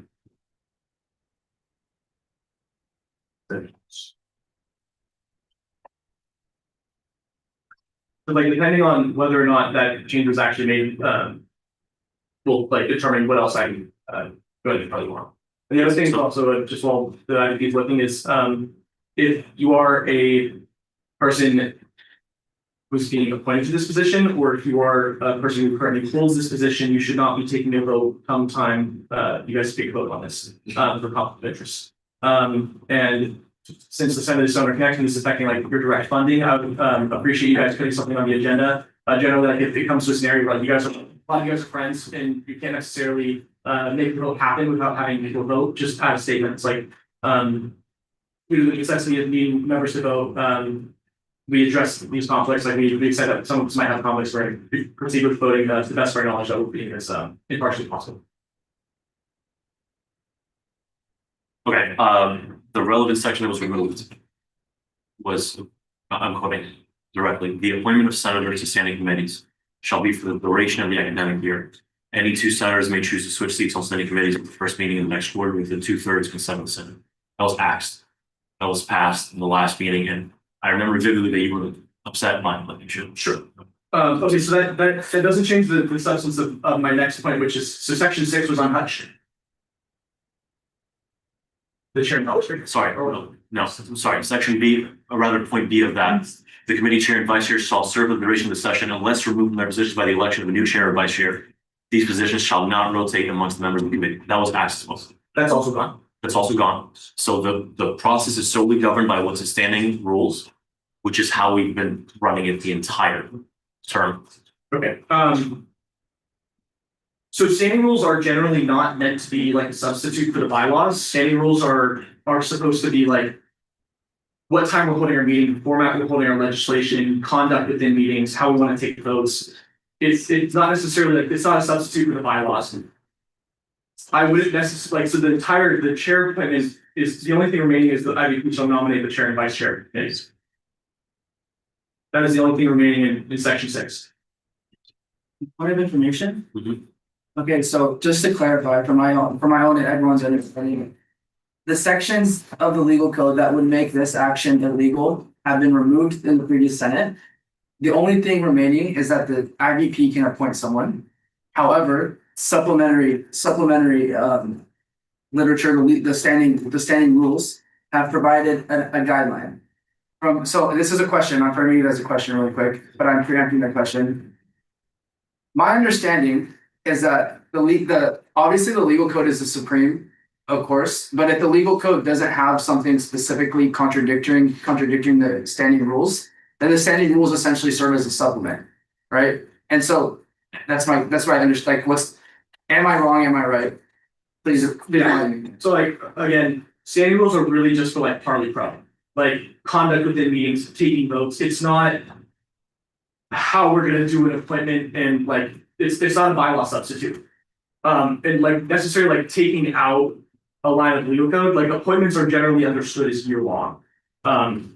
Your appointment doesn't expire unless it's like explicitly stated. It's explicitly stated that all like the chair and vice chair appointments are expiring at the end of the quarter in legal codes in that bill, or sorry, did it explicitly state that the chair and vice chair appointments are expire at the end of that quarter? Or it's just committee membership? Because if it doesn't say that, the chair and vice chairs are year-long appointments. You know they're not. Yes, they are. All appointments in general association are year-long. And making another appointment does not simply remove them from office. They need to be removed by a Senate vote, and then a new appointment needs to be made.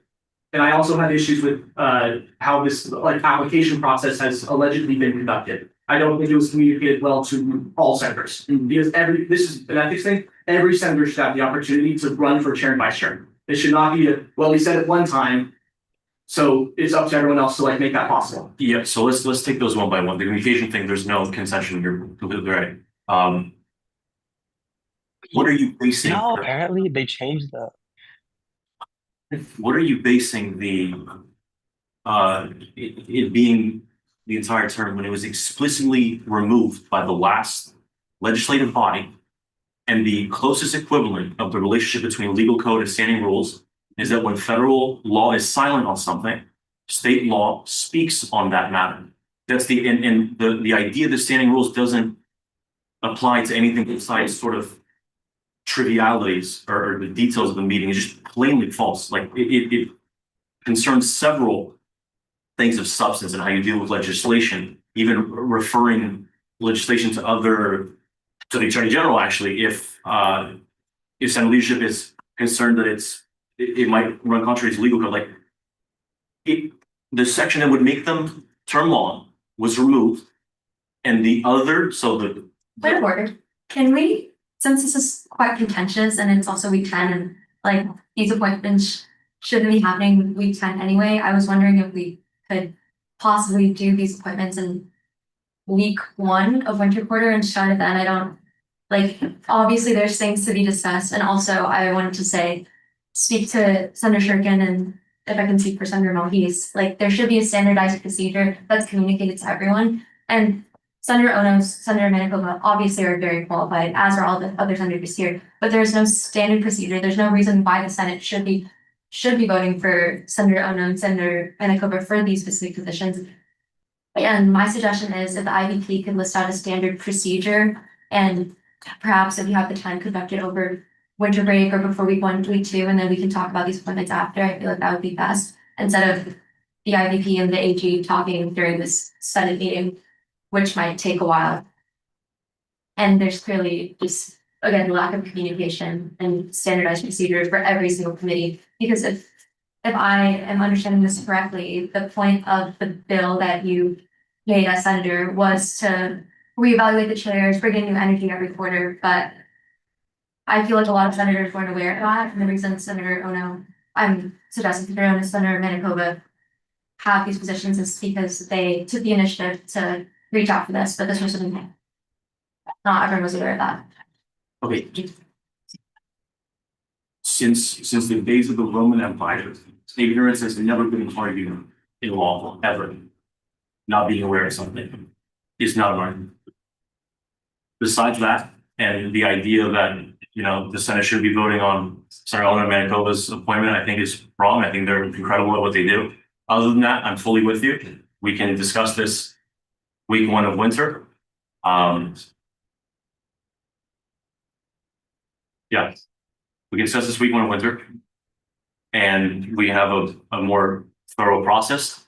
Why I didn't make the application public, and I explained to the chair and vice chair, was to not destabilize that committee, and essentially saying to everyone, hey, your chair and vice chair will likely not be around next year, we get used to it. The real failure was in not communicating to them the week prior. But if that's okay with people, I think the best route is to simply refer these to next quarter and we can move on. That's fine.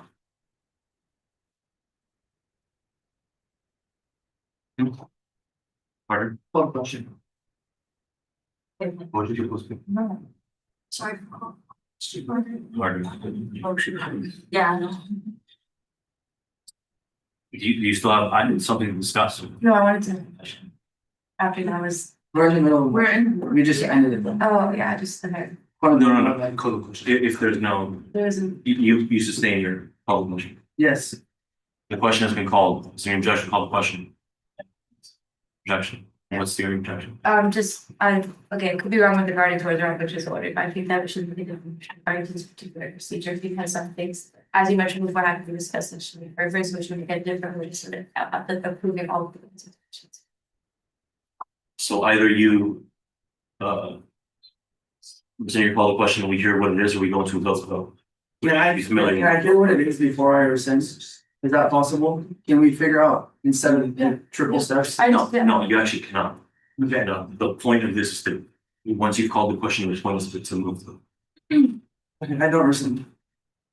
Then, do you rescind your objection? No. We move into a vote. If you vote yes, we move into the actual, the voting on the motion. If you vote no, we go back to the discussion. Maybe a reminder what the motion is. The motion, I have the, can I respond to the point of information or no? The motion is to strike out the appointments of Hazel and as chairperson, or as vice chair of this committee. Okay, so hands up for yes, meaning we vote on the actual motion. Hands up for yes. Wait, we can. Can we not instruct other members how to vote?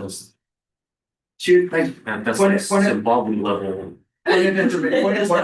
Point of order. She was asking me, like, if I want to vote yes, can I vote yes? And I'm saying yes, if you want to vote yes, you can vote yes. Like, it's a proxy that literally has never voted in a body before, just explaining how the process works. Not giving permission to do anything.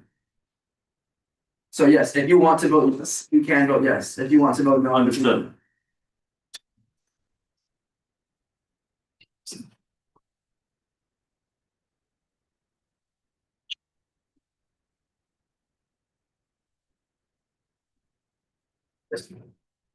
Hands down, no's. Hands in, are you a no? So 2 no's. Hands down, abstentions.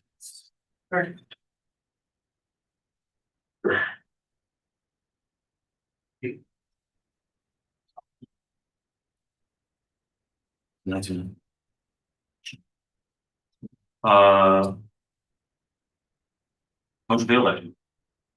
929. Yeah, motion failed. I thought it was supposed to go with this one. We're back in discussion. Oh, sorry, no, the motion is failed. Yeah, the itchy. It was 9-9 was the result of the vote. I thought it depends on the amount of people that voted like yes or no, like the abstentions don't really. Sorry, 9 abstentions. It was 9 abstentions. Sorry, motion passed, my fault. I completely out of it. I'm like on 3 hours late, my fault. Motion passed. Okay, so now we move into the actual vote. Actually, the motion is not passed. That was the vote. So basically, hands up for yes on the original motion being to strike out the appointments of Kazo as chair and vice chair, and then vice chair, the ethics committee. Sorry, hands up, yes.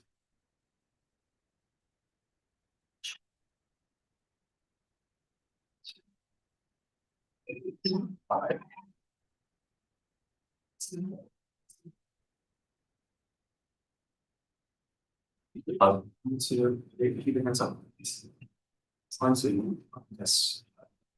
Hands down, please. No's. Hands down, please. Abstentions. 5, 6, 7, 8, 9, 10, 11, 12, 13, 14. So, 14. No. You're off one. Off one. Oh, I didn't count.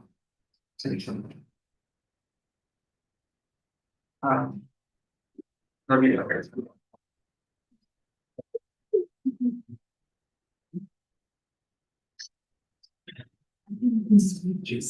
Sorry.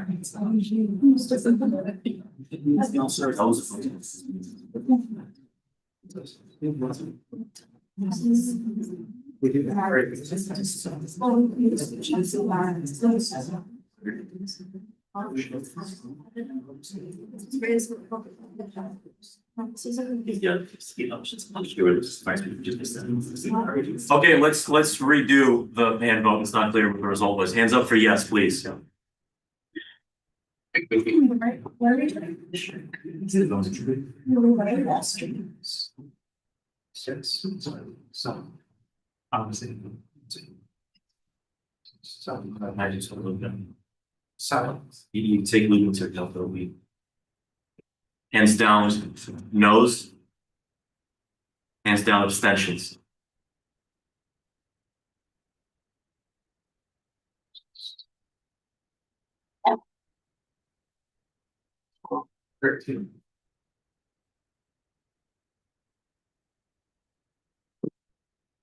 Now, we now have something for we so it's gonna be.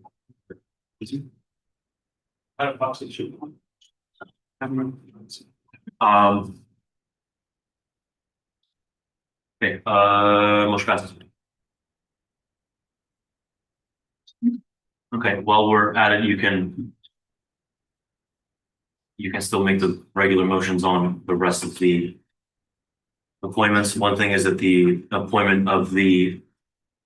Of the new senator requires it's 2/3 of the entire senate, is it? Very. Very exact, right, 2/3 for performance, sign one. This day, gee. Taylor, we need 2/3 for your senate members, right? Where you said members? From the ad hoc committee? Yeah, I would do 2/3. Thank you. What is your motion? Don't we need to add back Erica and so on for this week? Because otherwise the advocacy committee is just nothing, right? No. Then this appointment would have been for next quarter. Okay, sorry. They're still chairs for this one. It's a long issue. Since we're on the topic of appointments, resignations, I'm gonna say my pitch on my situation. So given the bill that IDP Lala discussed that he made as Senator Lala and Senator John last year to have a reshuffling of committee leadership. When the IVP or when he became IVP to actually decide committee leadership, he had a meeting with me and Senator John that the finance committee leadership was gonna shuffle every year, and that me and Senator John were going to alternate the chair position of finance committee every single quarter. I would have summer quarter, which by the way, finance committee doesn't even meet summer quarter. Jenny would have, or Senator John would have fall quarter, I would have winter quarter, and Senator John would have spring quarter. And our vice chair would be Adam O'Hara, a non-senator member. However, for this, if you guys check this agenda, this position still remains unchanged for this upcoming quarter. Despite this verbal agreement that we've had, there was no communication to me that I was not gonna be reappointed for the term that I had believed I was gonna chair over. Furthermore, I have access to chair accounts for finance committee. I have access to financial operations data, budget cycle, the chair Flux account, and the chair Gmail account. And I've been helping BCUs and RCOs on behalf of a chair position, being CC'd on emails by advisors, as well as using my access to all of these to answer their questions, which other finance committee members cannot really do to the extent that I have. I've also been writing legislation based on my knowledge that I have as a finance committee fake co-chair. And I'm just saying here because I believe that there's been no communication to me also on this process, similar to Senator Shurkin. And this is not because I simply really just want to chair for my resume. As you guys know, I'm a chemistry major. I'm going to pharmacy school. This does not benefit me at all for my resume. I just do this because I want to help the students, and that's really important to me. But somehow I'm still expected to help others even without getting this chair position next word and use my knowledge of internal AS finances. But I will not be receiving the credit or position as chair. I don't mean to discredit Senator John. I really admire her. I think she's really smart, and I want to fairly work alongside her, alternating the position as we were kind of agreed to. But there's been no conversation for what's going to happen for this, at least to me, and it's going against this verbal agreement that the IVP, Jenny, and I, and also Senator John was there for, that we made last year. And I feel like my time has been severely disrespected recently. as I'm expected to help others as a chair and write legislation. Frankly, I could just not do this at all. And if I was never meant to be chair, I wish that had just been made clear to me before. And I should never have had access to all of these stuff and expected to do the work that I do. I also post 9 hours of office hours a week, which is triple the amount that other finance committee members do, because I act as like a leader. So I'm just like sick. Also, I'm really sick, and if it wasn't for this, I would have been.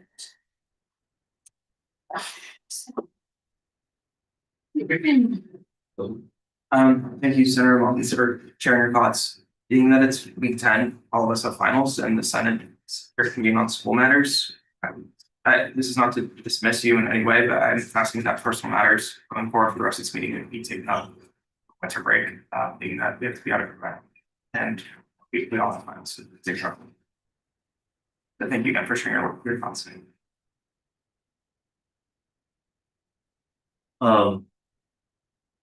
I thought this matter would not make it to the floor because it involves more significant investigative matters that are outside of the scope or the control of the Senate, in which, in the role of any decision maker, you have to take into account, and would be much better suited towards a closed session discussion or something of that nature,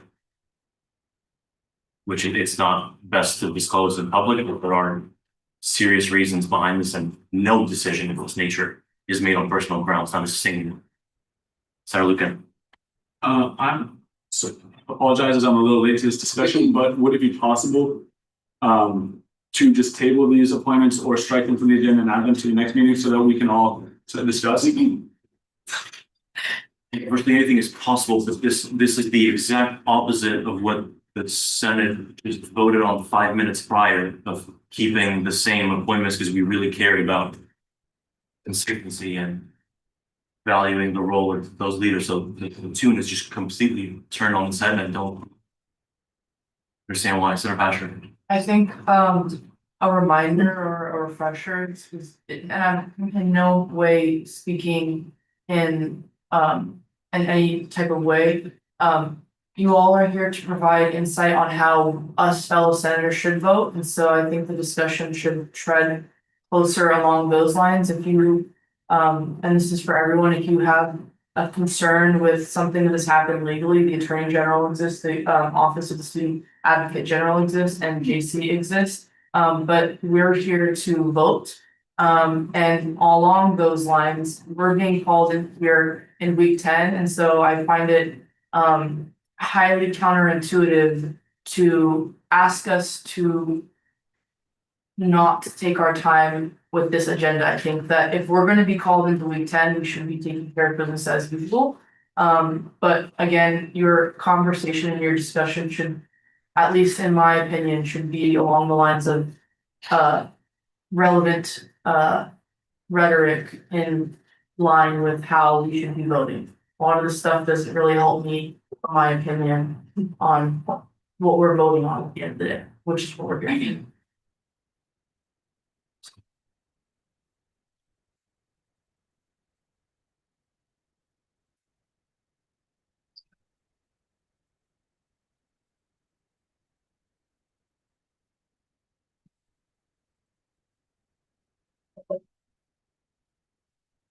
You want to do that? Okay. I motion to amend the agenda and add the resignations of Josh Weitzel, Lloyd Yu, and Matthew Control as members at large from the Outreach Committee to the agenda. Or not to the agenda. You said that, right? Yeah. Okay, so there's been a motion to amend the agenda and add the resignations of Josh Whitesell, Lloyd Yu, and Matthew Control as members at large from the Outreach Committee. Is there a second? There's been a second now. Discussion part of One question. Question has been called. We did call the question. If you'd like consent, seeing none, motion passed. Jones. Motion to amend the agenda and add the resignations of Noah Lonnie Lee as UCSB TV General Assignment Reporter and Theo May as UCSB TV Videographer, as well as the appointments of Ginger Thomas as UCSB TV General Assignment Reporter and Sergio Magana as UCSB TV Videographer to the Creative Media Team. There's been a motion to Amend the agenda, add the resignations of Nolani Lee, UCSB TV General Assignment Report, and Theo May, UCSB TV Video Reference, as well as the appointments of Gendry Thomas as UCSB TV General Assignment Reporter and Sergio Magana as UCSB TV Videographer to the Creative Media Unit. Is there a second? There's been a second round of discussion. Call question. Question has been called. Call question. Take my consent. Seeing now, which best.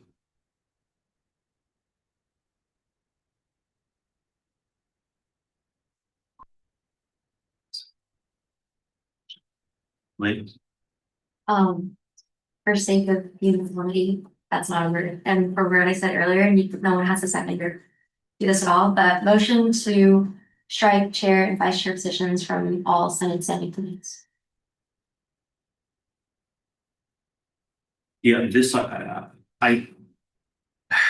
that kind of motion, I can't accept when the precedent is set that these appointments are made before the next term begins. That's what happened this summer. I'd like to approve the decision of the chair. That's not. You just said, One second. point of order, you just said you're not accepting. I didn't, are you raising your hand? Huh? I can go about this. You just said you're not accepting the decision, the motion, so I'd like to appeal the decision to accept the motion. I think this is a valid motion, and I'd like to say it. Okay, yeah, let's do that. I state my reason, you state yours essentially. Think about the precedent. There are other ways of doing this. You can do a much more pinpointed version of this without appending long-standing precedent that you appoint things for something that's about to begin before that thing begins. Usually that's how it works. AG? Appeals require a second. And the format of appeals is gonna be, you'll say your opinion, everyone has a chance to speak at least once, then you can have your opinion. Your opinion is last at the end. Right. Then you can go through it. It's a simple majority. Also, while I have you, the new ad hoc appointment requires 2/3 of the entire Senate. Just so you guys know, that's it. Blue. Second. For a second, I said my thing. Patrick? Yeah, I think this is a valid motion. If we're going to, as exactly as Senator Lee said, if we're going to do one thing, it should be uniform. And since the striking has passed, I believe that also it's not clear to me what exactly the legal code changes are / whereas it's not reflected in the live legal code. So thank you to everyone who is responsible for keeping us up to date in that. It's really hard to do our job when legal code isn't updated. Secondly, if it is the case and we're appointing on top of, it is completely incorrect and procedurally wrong. So I believe that if one committee is not having chairs appointed, I believe that it's not an issue for the other ones too. Business will continue as normal. I don't think this is a hindrance to any committee plans. And if it is, I'd love to hear it. Sorry, John.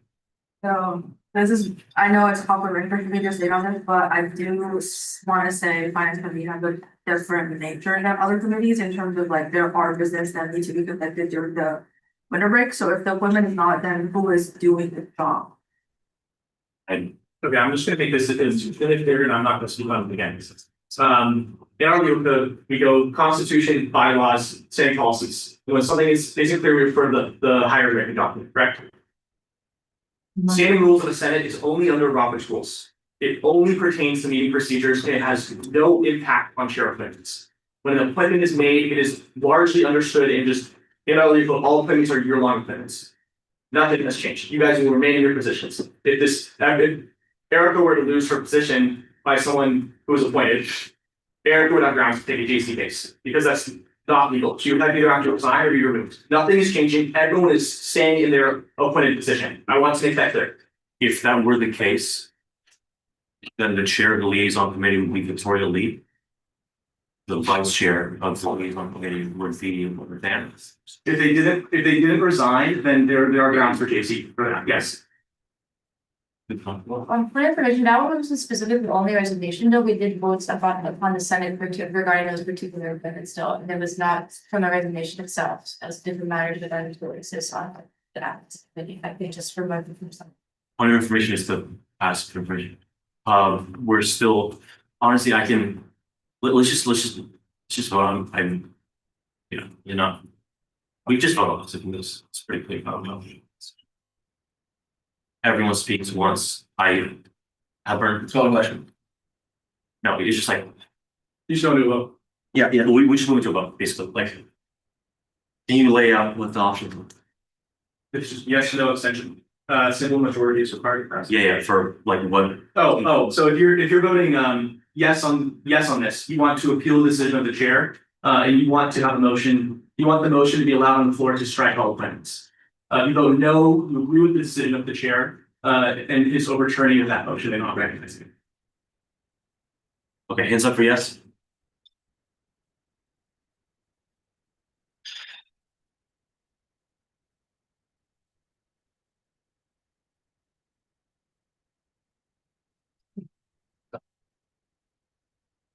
Hands down. Noes?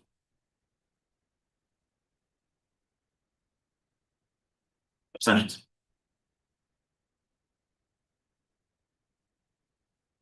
Okay, That's that, you're off. Should we vote? Two.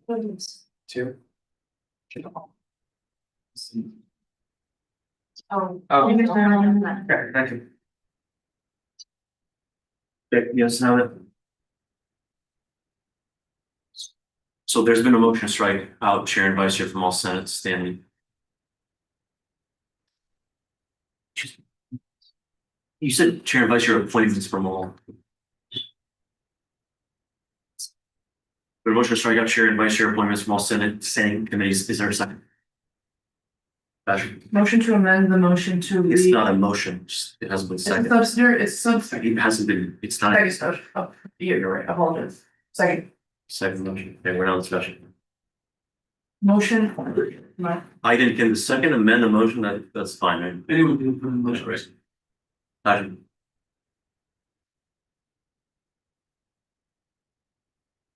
Motion versus stricken. Oh,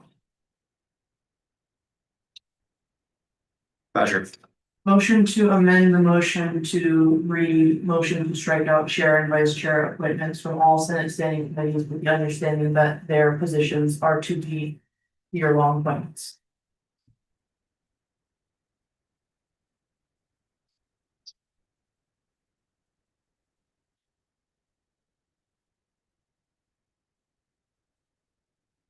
JC, there's been a motion to amend the motion with the understanding that their positions are to be.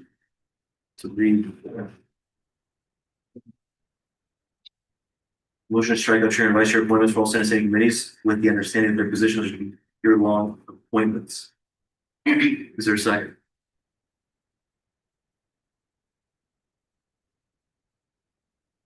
Yeah. Second. The second, no discussion. Let you know. I will challenges in the relevant judicial route, civil cases. Okay, call a question. Question has been called. The agenda call a question? Consent. Object. Objection. Yeah. I still don't know why, like, because you're saying, sorry, Attorney General Biden was saying that it's a common understanding that it's a year-long position, but I still don't really understand that, like, because I thought, like, and he said he passed the bill that struck that out, and there's nowhere else in the code that says that. I don't know, I'm just kind of confused on this. Lucan, do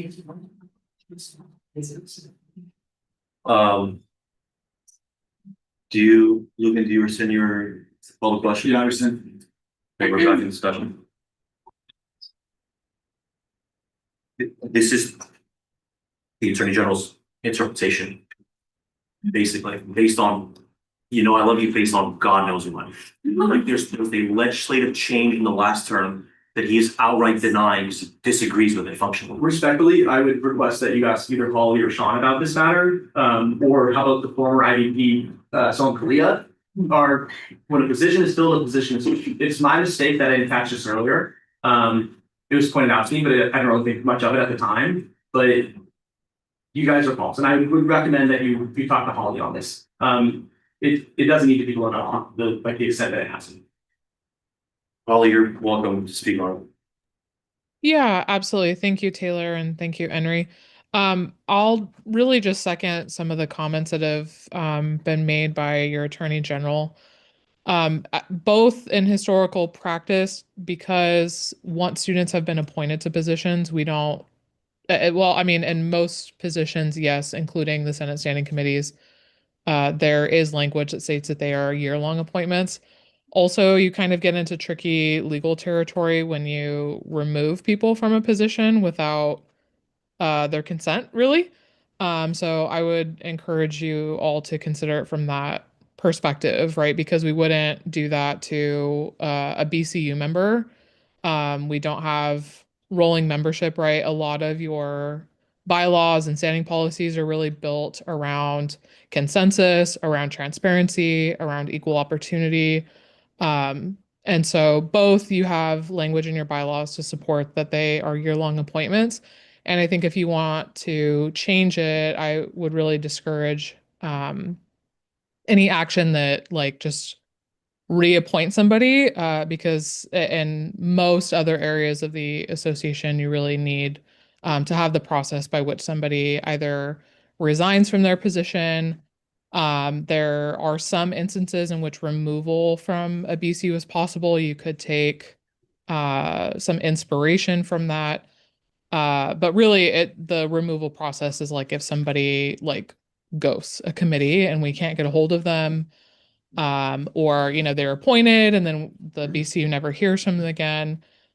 So that doesn't seem to be the case here, but I personally would advise for more legal code updates to kind of reflect if you want things to be on a rotating basis or a rolling basis, if you want different chair leadership.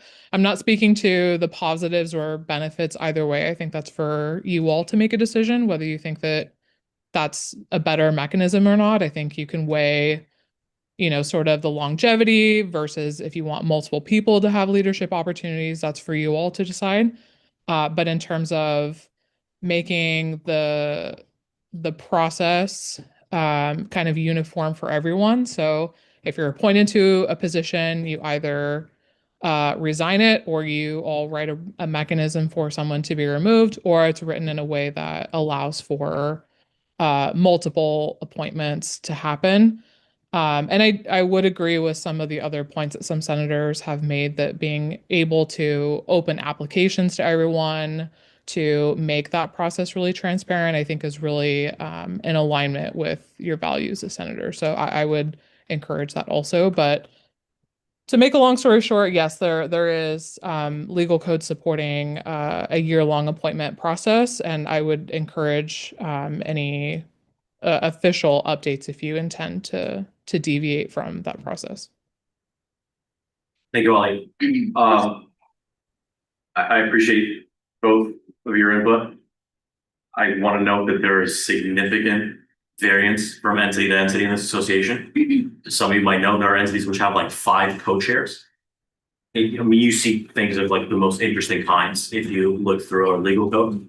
There is significant variance. And I just want to make clear that this interpretation says that a successful piece of legislation last year in which 6 whereas clauses made clear that the point of this was to make committee membership from term to quarter long, in which rid of the sentence, the appointment of senators to standing committee for the duration of the academic year, basically means nothing. That's the status quo. So, Thank you for recognizing me, Chair. It sounds to me like quite literally there's just a misalignment in the actions that are being posed and what the legal code literally says. The legal code simply needs to be updated to define the abilities that we're trying to take. It's kind of a gray area technically, but again, it's not necessarily enumerated anywhere that we're allowed to do this either. So it is a gray area. However, the legal code simply needs to be updated in order to fill in that appointment process. Like I understand that the entities diverging and their functionality in some cases and in their makeup and in their organization is one thing. But the appointment process, which is kind of undefined at the moment, like a lack of a restriction doesn't necessarily mean that, or a lack of our ability to appoint quarterly or yearly as enumerated in the legal code doesn't translate to what we're doing at the moment. And so to put it really simply, like we just need to elucidate this specifically in the legal code, push the entire process back. We're just at a misalignment. We're just trying to do something that hasn't necessarily been how it was implied, but hasn't necessarily was implied by previous legislation, but wasn't actually done by previous legislation. And now we're picking up the pieces from the previous legislation's shortcomings, essentially, is what it sounds like. The IDP's discretion after a systematic process for interviewing can stay the same. The IDP can choose to appoint anyone that he wants, but after a systemic process has been put in place, is what it sounds like the appetite of the Senate is. And so we should be voting based off of that. Point of order, where are we in this motion? Sorry. You're good. We're in discussion, Sussman. I reflected on the agenda. I think I'm a little fed up. Our job is to serve the students. I feel like right now we are not doing that. We are serving our own purposes in Senate and with leadership positions. We've got 6 action items plus a closed session plus discussion items, which we still have to get to tonight. It is again finals week. I know we want to take time with things, but at the same time, there's a common respect, and we can also take time out of our own schedules following this. With that being said, I understand the importance of this, but again, think about our role is to serve students right now. Thank you. Sorry. I agree with you, Evan, and I'm sorry that it's taking so long, but for the best course of action, you just have the chairs like this until it's bunch of three. Since it seems like finance committee, at least seems like the only committee that really needs a chair. So for the last then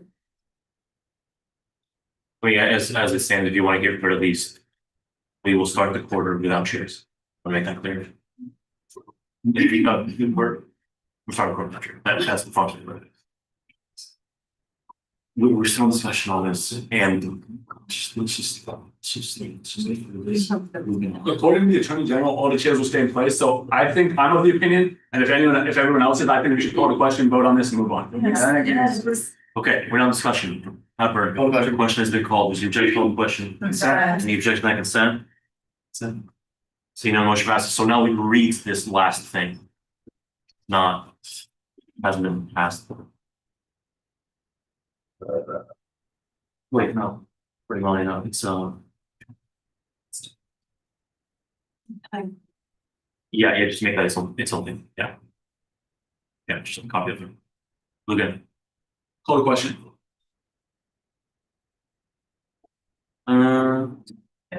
Peter.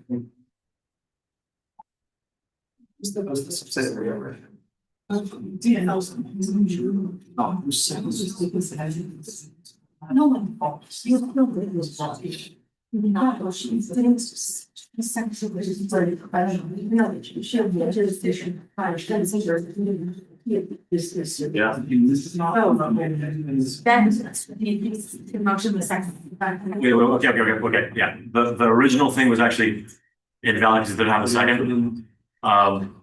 But you get, it's honestly fine.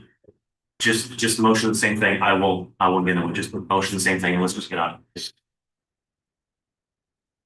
I did second it after the appeal. Yeah, but the original thing. Oh, yeah, it was, yeah. Sure, okay, so we're fine. Okay,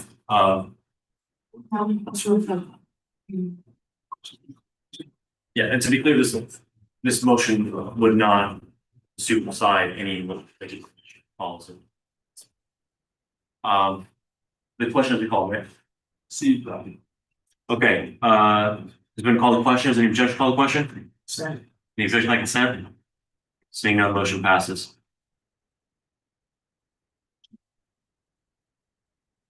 No, that was the actual, yeah.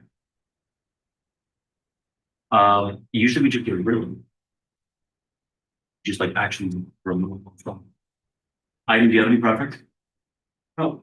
Whether you just strike through I would strike through so you can like the timeline of the agenda. that. Strike these two. You strike. Should. You want to bundle or group remaining ones? Or should we fight over? We just have one. Okay. Awesome. Motion to amend the agenda and add the appointments of Camila Kamal as publicity coordinator, Mia Lopez as internal affairs coordinator, and this as internal affairs coordinator, and Melanie Mendoza as external affairs coordinator to be moving project committee. There's been a motion to amend the agenda and add the appointments. Amelia Calve as publicity coordinator, Mia Lopez as internal affairs coordinator, Jimena Gomez Ruela as internal affairs coordinator, Melanie Mendoza as external affairs coordinator to the food bank and fight through committee. Is there a second? Wait. Second. There's a second round of discussion. Charlie. Someone have to call the question. Sounds good. Good, thanks, Seth. No one passes.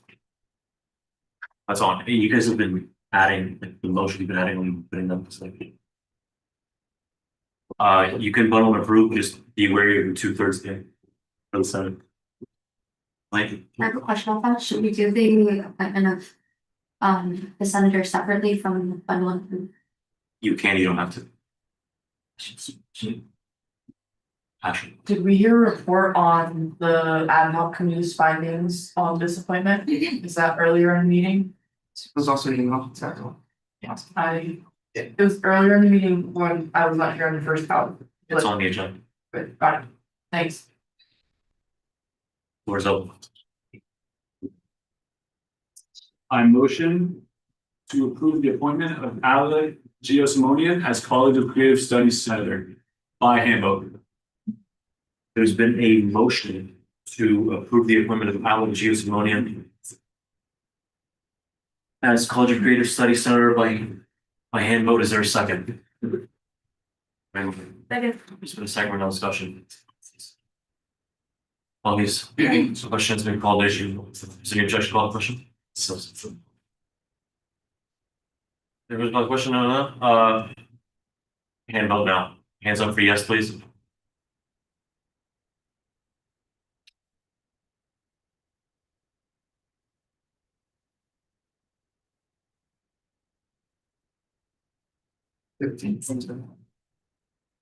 Now, 1, 2, 3, 4, 5, 6, 7, 8, 9, 10, 11, 12, 13, 14, 18.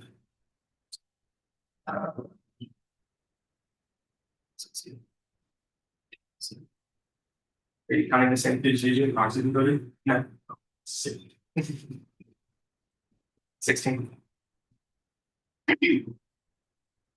Hands down, nose. Hands down. Abstentions.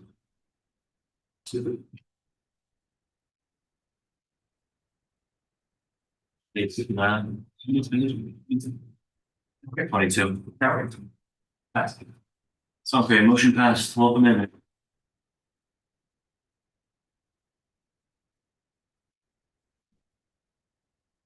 Be clear, you wouldn't vote yet until you're sworn in, which would be once we're voting, we'll make it nice and we'll welcome you to the family properly.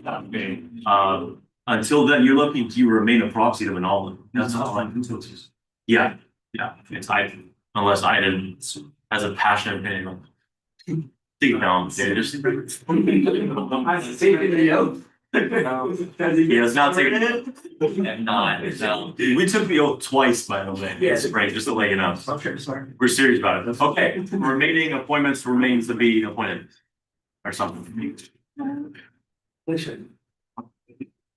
Oh, Motion to bundle and approve all remaining appointments and resignations. there's been a motion to bundle and approve all remaining appointments and resignations. Is there a second? Wait, well, there's been a second round of discussion. There, a question has been called. We're going to call the question. Objection.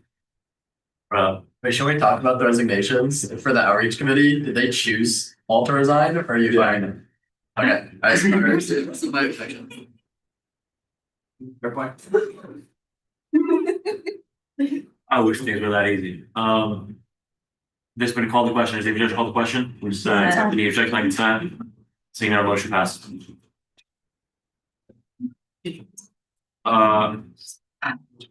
Right. Are people really passionate about any part of the agenda, or can we like maybe rest early?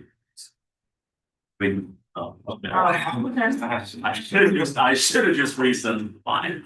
So John. Yes, I have an exciting good news. So what I said about the policy and procedure that I put on the agenda is completely wrong.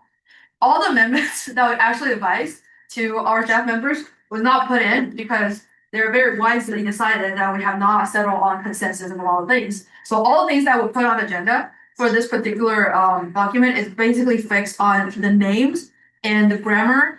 And the most important change will be one of the change from must to can, whether like the community members have to meet with RCOs when they when we're like settling on the disagreement on or like the need further information for the request. So that's the only change. You can add on stipulation to say if I'm lying, then you can rescind the approval, but I promise I just checked, it was the only change made on the whole thing. If you wanna search command F on the cap thing, it was not implemented, it was the same cap that was in the previous policy. So any ratification for further on the thing will be revised and second audit and justified in next quarter, so. Yeah, and the only necessity of approving this one is because we need to change the year so people know that this is the thing we're operating. But yeah, that's it. Yo, sir, you're familiar we're still in appointments and resignation. Oh! Shoot me up when they started it. Can we Yes. maybe discuss this at a later point? I think, yeah. Okay. Do we have unanimous consent to move to section? Love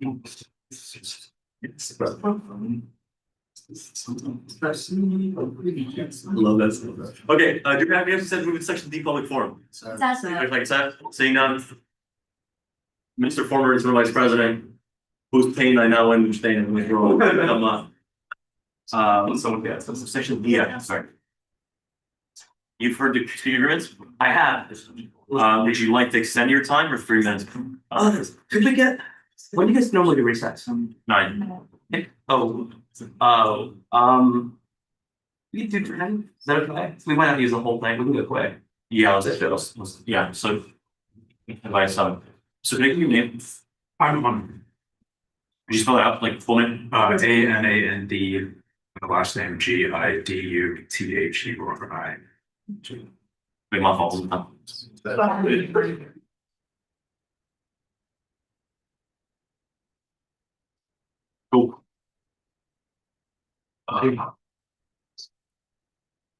Cool. Hello, everybody. My name's like, really sorry, we just have to extend speaker time real quick. Sussman. Extend speaker time at 7 minutes. There's been a motion to extend speaker's time by 7 minutes. Is there a second charge rate? There's been a second round of discussion. Hello? Other question? Has been called, another question? Being none, motion passes. You have 10 minutes to proceed. Thank you. Thank you all for listening and being here today for us. My name is Anand Gijaturi. I'm a graduate of the class of 2024. And for the past year and a half, I've been the technical lead building out software infrastructure through the AI space. Hey, I'm Soham. I served two terms of Senate and then 1 term as LMP. Not a fun job. It sucks being in that chair. Get the race where it's due, right? But we're here. Some of you already know why we're here, but we've been working on a project for a while with Michael and Noah, kind of behind the scenes, and we wanted to give an update, sort of on. Well, I guess an update on something you haven't seen before, but let you know what we've been doing, how it's going, where it's going. And so I know it's finals week. This is such like a last second thing. We just had to get it in before winter court, before the winter break started, so that we could actually start doing the implementation of winter break. So sorry guys, I know we're tired. I'm exhausted, but we'll get through it, right? Who's on the is that you on the slide? Holly, if you could go to the next one, please. Hi Holly. Hi, Soam. How are you? Amazing, how are you? Good. Okay, so actually, okay, I'll back it up. So first of all, it's crazy to see how little the association changes. Honestly, like the discussions you guys just had today, But we've had them like 3 years in a row. They happen before, they'll happen after you. Like that is absurd. It's the same problems every year, different faces. That's it. So like I don't feel bad or special that infighting is gonna happen. But I think the reason for some of these problems is, well, okay, not to get into it, I'm so sorry, but the legal code thing, how you guys are talking on different terms of legal code, there is no ground truth established, correct? You guys are talking on different facts. If you have no ground truth, you can't have that transparency. You can't have that ability to converse on the same issue, because the issue is inherently different if you were talking on different contexts. That is what we see as an issue with the entire association. It's not just legal code. We didn't come here to talk about legal code. That just seemed like a really good example. So what we really came here to talk about is finances and minutes, which is not as exciting. But, well, okay. Raise your hand if you've ever had a requisition or been part of a requisition in the association. Okay, majority. Now keep your hand up. Lower your hand if you have ever had that requisition solved immediately with no hiccups, no problems, anything. Keep them raised, yes. Did anyone lower their hand actually? 1, 2. No. Yeah, that's what I thought. And I think that the issues there is the same issue that we have with legal code sometimes. There isn't a ground truth established across the association for a lot of these facts. So what is the current submit process? BCUs make a minute, they submit it, it gets dropped in it gets into the IVP to be put on a Google Drive. I'm assuming you guys know what the Google Drive thing. Yeah. And then you drop it on the agenda, the Senate approves it, and then once the Senate approves it, it goes back to the BCUs. Now they have approved minutes. And then now they can go to take a requisition, make whatever purchase they made in finance for that requisition. And then that requisition is brought to the FinOps team where they submit their physical receipts. And then the FinOps team has to go back and go Control F every single minutes to see whatever transaction they just made actually happened in there. Then they have to go Control F the Senate minutes and make sure whatever transaction they said that happened in those receipts actually was approved by Senate. And then they can approve it, and then they can actually have a check writing thing. And every single step of that process, there is some sort of prone to error moment, and it happens. And that's just like the way the system is designed, right? So, well, okay. I think that's dumb. I think that's a bad system. And it's a problem that's been happening for years and years and years. So we were talking with Michael and Noah, and a little bit with Senator Hepburn on a different issue with the finances of the association. And as we were working through that, we found we can't solve any other issues with with anything here without establishing, as I said, that ground truth, everyone being on the same page at the same time.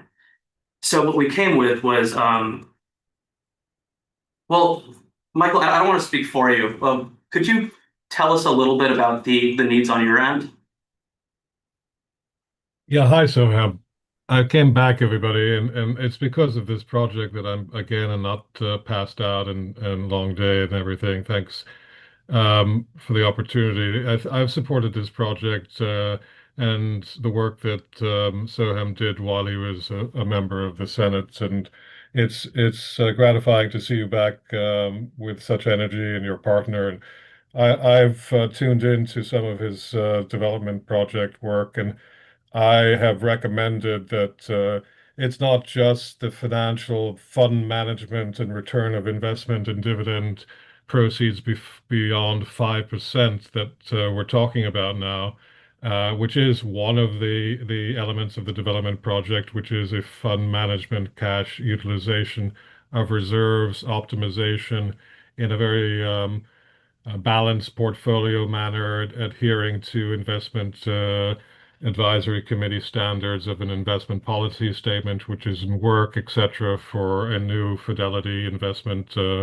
push to get more out of our reserves. That's one thing we need to do, and it's gratifying to know that Soham's got a great handle on that. He did a great presentation a year or more ago on our loss of return of investment because of our lack of attention to the fund management reserves in the historical context of our association. So we're doing better. We're getting a lot more. You can see that in the recent budget cycle. We got 500,000+ now instead of 150,000, a triple fold increase.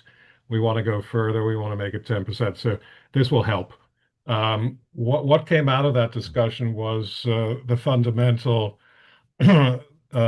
basis for all financial decision making and how that is captured in our association. And currently, it is not a standardized approach. It is a ad hoc approach to recording and detailing the allocations from BCU's Finance Committee and Senate in a manner which we have to parse through in order to get to the details, and it takes a lot of time. So we've got that as a key goal to optimize in some manner that makes it easier in an application that's across the board. It can be passed through approval cycles. It could have layers of security. It can have all that and more. And so the idea is that we can extract the information we need to ensure that you have your money in the right account within a rapid turnaround period so that we can approve requisitions that therefore get utilized for budgetary purposes in transactions. All of that takes a lot more time. Yeah, I know. I'm sorry. It's a bigger project than just a few minutes, but I'll just try to keep it concise. This project tackles that, and it is essential. So if you're going to look at an infrastructure investment to enhance the operational efficiency, it's not just the financial accounting and workflow process that we're bringing online. It's this core decision-making process that we have to optimize. And along with that comes the committee membership of the association in a cyclically turnover basis that needs to feed into this. So that's what SOHEM's looking to help do. And there are other members of the community, including Aram and David Sim, that are working on AI, and it's part of that world that I'm very supportive of. I'll just leave it there. Thank you, Michael. Appreciate it. I know we just went over time. Is there any possibility to share that we could? You have a minute and a half left. Minute and a half. Oh, for recess? No, like, okay. Keep going. Shit. Okay. Just. Okay, well, the problem is the systems in place have been designed years and years ago. Like, a lot of them aren't digital. A lot of them require everyone to be on the same page at once without providing a mechanism for them to be on the same page at once. Almost all be ran on transparency. It's not possible to have transparency when the individuals in the organization can't verifiably say what that ground truth is. There is no transparency without that truth.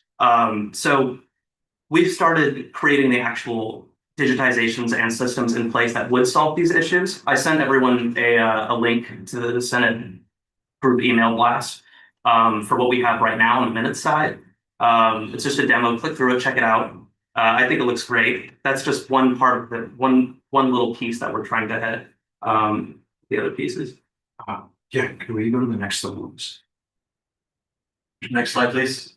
Explain each problems. These okay. Well, I saw that there's an honor system bill on the agenda, so I'm sure this is still a work in progress. But oh God, this wasn't supposed to be topical. But it's like 3 years ago, we had a similar argument over appointments. You 2, 3 more? Awesome. We can keep this on the 2. Yeah. How much? Under 2, you said? Harder. Okay, I feel like everyone will just have a better grasp and be much more willing to listen if we just do this after recess. Can we just? You guys have to leave. You guys, just wait a few minutes. Let's move into 15-minute recess. Be back here 9:17 p.m. Thanks, Michael. Thank you. Yeah.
Now there's you.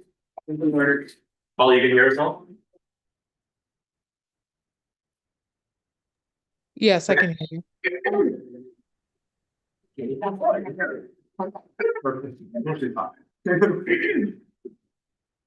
We good? Yeah. Okay, awesome. Okay. We were just, or I was just ranting about my problems with minutes, I think. But the point of that was the minutes is just one system. And the impacts of minutes are the minutes impact almost every other system in the association, just like how every other system in the association impacts every other system in the association. And our example of that are these other two systems that we were taking a look at.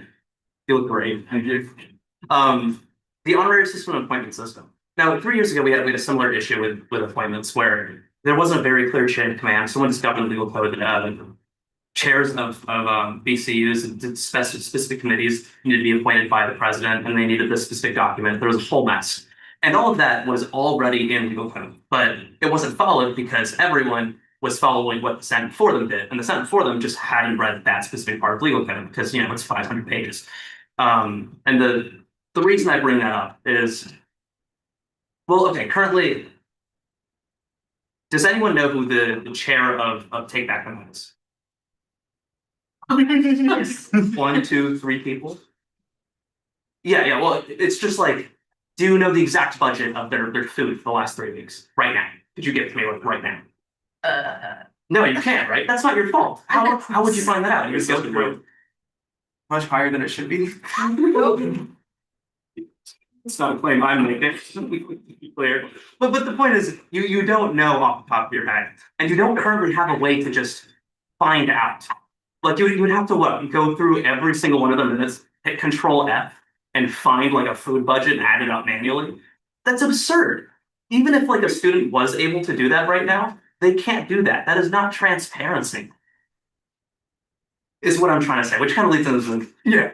So it's clear that AS has some operational inefficiencies that can be addressed in some of its essential pipelines. What we aim to do is mitigate risk and bring back working hours from some of the key stakeholders in this discussion, which include BCU members, members of the finance committees, senators, among others. Michael. Yeah. Thank you. Yeah.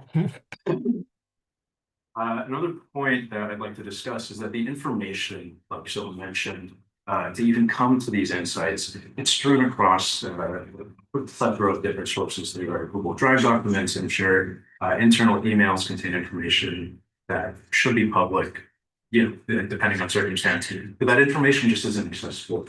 Sometimes to senators, sometimes to all of the time to general student body.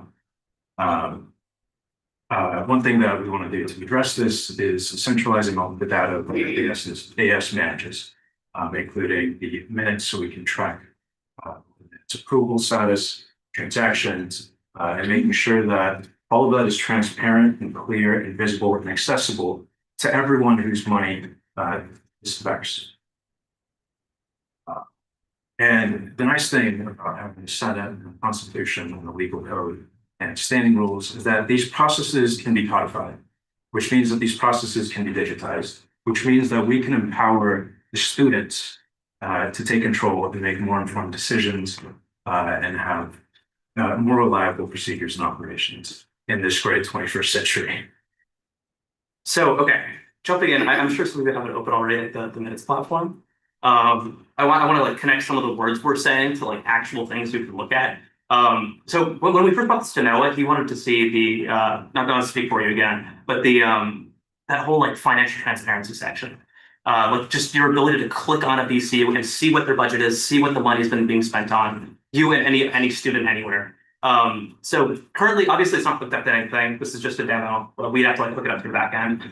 But if you click on a BCU, you should be able to see like a Click on BCU, get some financial insights that otherwise would take, minutes to hours of combing through cascading trees of Senate documentation.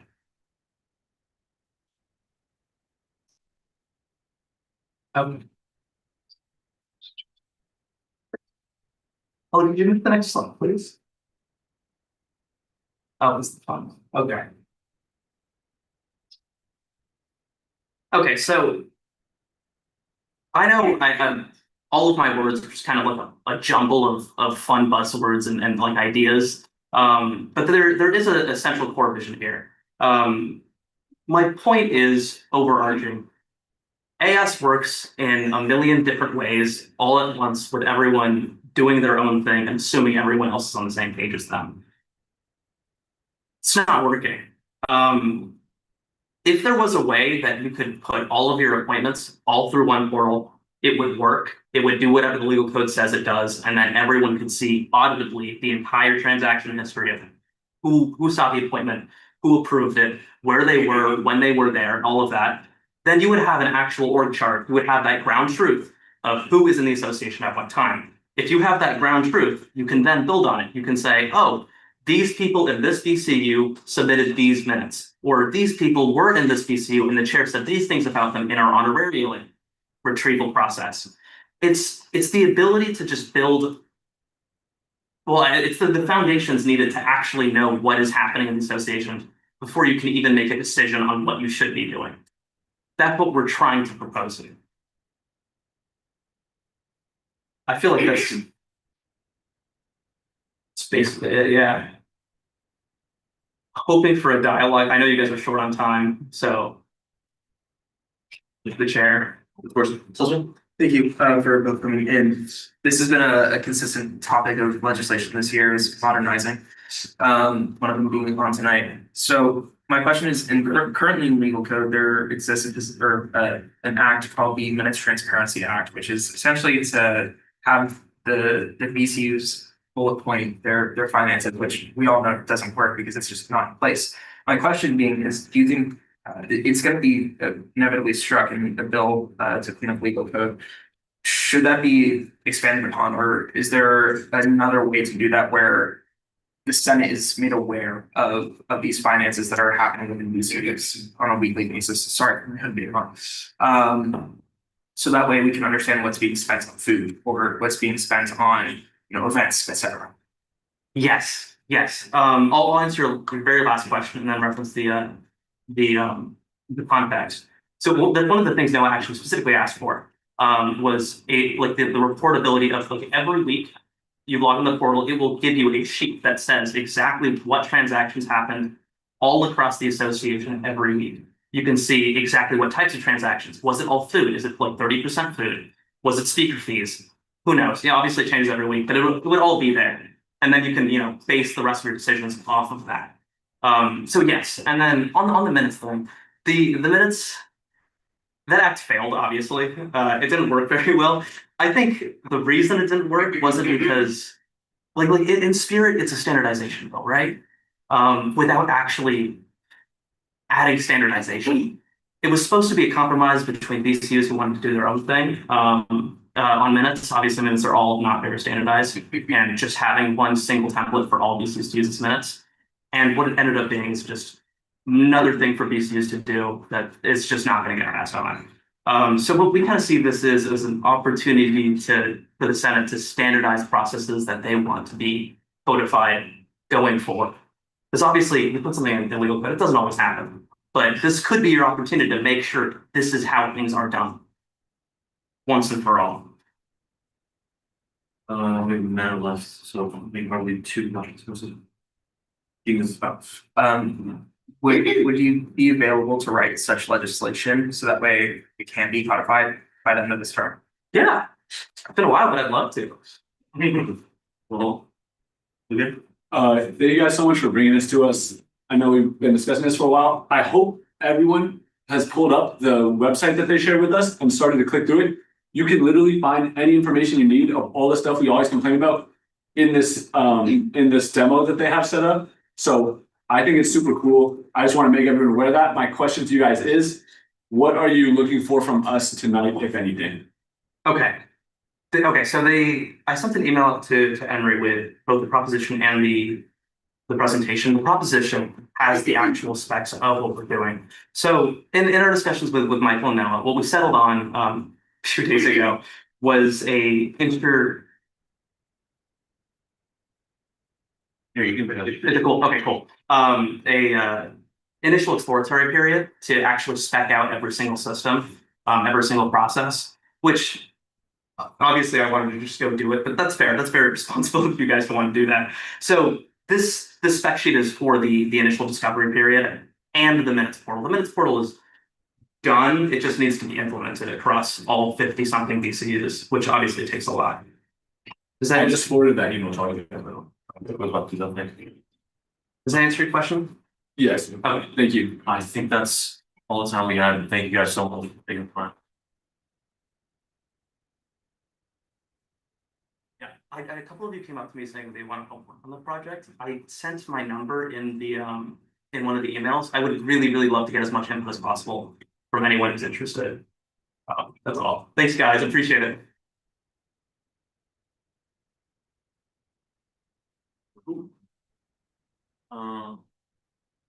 Sorry, point of information, is the Zoom, is sorry, is it live? Okay, just fine, sorry. Thanks, Queen. Yeah, seems like it. Yeah. Yeah, I can confirm the live stream is on. Okay, and also two senators left, can we move back to excusals to excuse them? Or, I mean, if this is out of order, then we Have the apps. Oh, okay. Well, one of the Nadine, Senator Maltese was obviously you heard her coughing throughout the Senate meeting, was sick, so. Okay. Do we have some unanimous move into section 82 acceptances? Ben, Yes, motion to excuse Senator Maltese for the duration of the meeting, due to sickness. there's no other issues on belonging to the original meeting, but second is there, second is my second round of discussion. Wait, look, which motion can call it, no question? Consent, seeing how much passes. Okay. We should really get through action items. Like, promptly, and with the time left and rhythm we've been going at, we're not gonna make it. There are quite a few things that we need to get done by tonight, so we should make this happen. We are at the, or rather, sorry, or do you have any notes to move to section G action items? Okay. Okay, so we're gonna build to add the healthcare initiatives coordinator to the external vice president's office, refer out, I'm seeking the chair to speak on it. Yeah, so this was referred out from our committee and did the proposed amendments. The only thing in subclause few, there was a couple additions for periods at the end of the sentences. That would need to be addressed in session today. I apologize for that. But it's just three minute grammatical adjustments.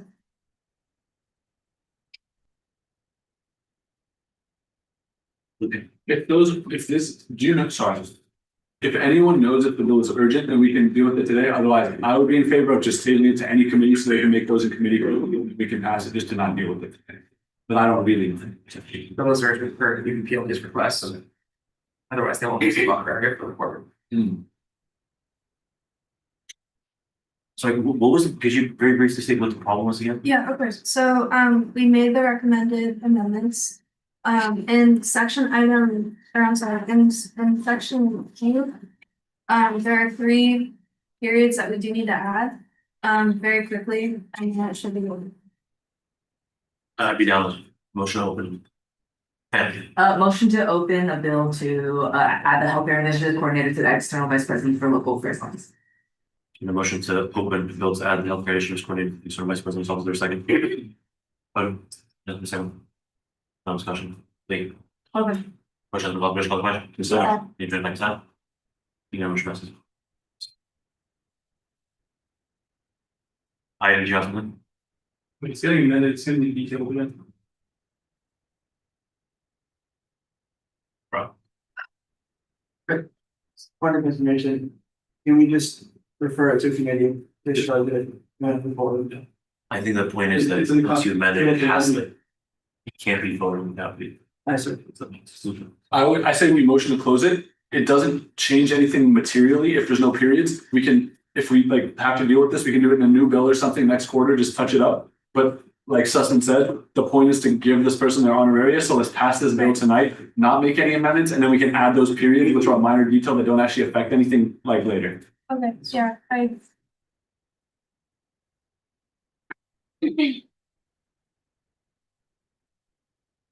Sure. yeah, I agree with some of Luke and I was just addressing that for transparency, but I agree with that should be the one. I move to close a bill to add healthcare initiatives coordinator to the external vice president for local affairs office. Whoever reads this agenda is going to be very confused. There's been a motion to close the bill to add the healthcare initiatives. Coordinator to the external vice president's office. Is there a second, Chandra? For a second round of discussion, Wade look. Wade look. Wade look. Is there call the question? Where is it second? No, I meant to call a question. Yeah, it's yellow this. You gotta think you're getting. Okay, just. Anyway, it's closed.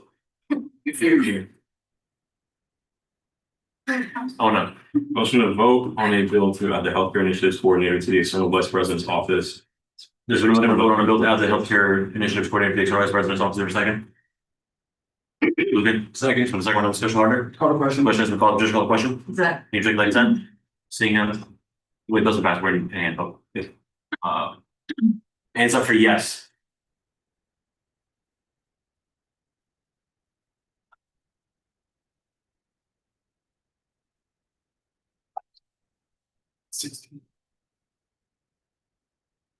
Hands down. Yours? Hands down, abstentions? Minus two. So 16-1. Cool. Motion passes. We are now in a quarterly omnibus bill, which is some of the appointments on here depend on this. I was told by, was requested rather by the director of the food bank to notify the Senate. There are a few things that depend on this. People on similar. Let's go. Lucan. Do we need to add the appointment of the person who is in the healthcare initiatives coordinator position in the UPLA's office? That would be wise. Okay. If you could briefly check Legion, that also be like, just like have him send me and have a quick note. Yeah, we're in the fall, it's quarterly omnibus bill.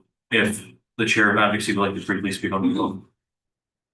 Yep, same thing, Senator Gable was very diligent and provided, the necessary updates, that we needed. So it was instructed and discharge it back to them.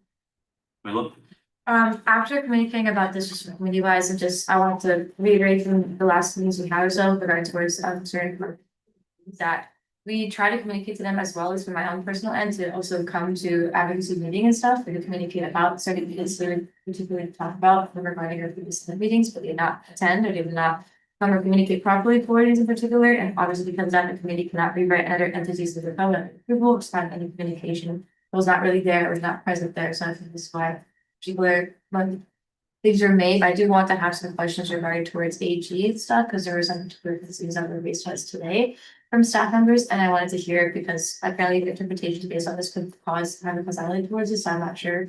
Though I know that this is very dependent on being passed today, so I just want to know if you could answer about this particular question, that if a certain particular VCU is struck through from our legislative piece, does that originate to the original of the code particular, or does that strike it through in general of the VCU on omnibus bill, not the bill to appeal to the vote?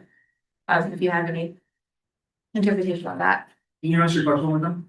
If on the omnibus bill, if it's doing the updating towards the legal code, if you're striking it through from the omnibus bill to update towards the particular legal code, does that strike kill the VCU, or does it originate it just back to the legal code if it's not being an update? You're striking the VCU too? Just their updates to the legal code. Okay, so there were updates for a specific VCU that the strike through is all in purple, which essentially means we're adding something on in committee, and what they meant by the strike through is we're not considering any of this. They didn't need to strike through the VCU, is my understanding, and it doesn't seem to be that big a problem. Yeah. Right, The only problem is and I'm sorry, I wish this would pass. The only problem is the therefore be it enacted clause before the legal code is still in there. So they were confused on, it still says therefore be it enacted, and that clause hasn't been struck through, but the rest of the legal code updates is struck through. So the possible interpretation is that therefore be it enacted, that their entire legal code is struck through. Therefore being enacted was struck through. Was not struck through, but the legal code If update. if it says, if you pass a bill, or like something is struck through, it's deleted, like that's totally understood. Maybe I'm missing the question here. No, sorry. So I think that's the answer. So the problem is we would have to open the bill straight through that enacted clause, but then as Attorney General said, it would have to be tabled. But that, because as it currently stands, this means that their legal code would be struck through because the enacted clause is still in there. But the legal code was, if that's correct. I yield. Okay, is this bill also needed to be passed today? And if yes, why? Because the right towards particular VCs to remove, it's about that, also what's to be passed. There are multiple positions in the AS Food Bank who would not receive on an area if this were not passed. And I feel like this could be a follow-up motion after voting on this motion to clarify X, Y, and Z. Item. I mean, another solution you could do is, just change this to all resolving clause, make it a resolution, don't pass this one right now, have it formatted, so it's like, you can pass a resolving, like a resolution that's gonna be non-permanent, but it's enacting change to the interview. You guys and I, and or you could, edit this into the table to next week, but, or doing an email though.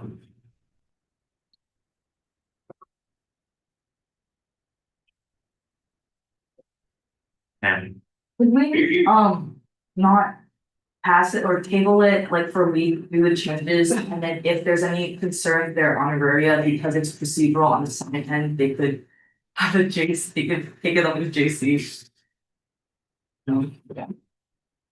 yeah, so to be clear, this was. How did this originate, the strike? Like, Well, I mean, just simply that, I already just explained it, that EGO is not present at the meeting, I said just did not at the beginning, and they're just communicated.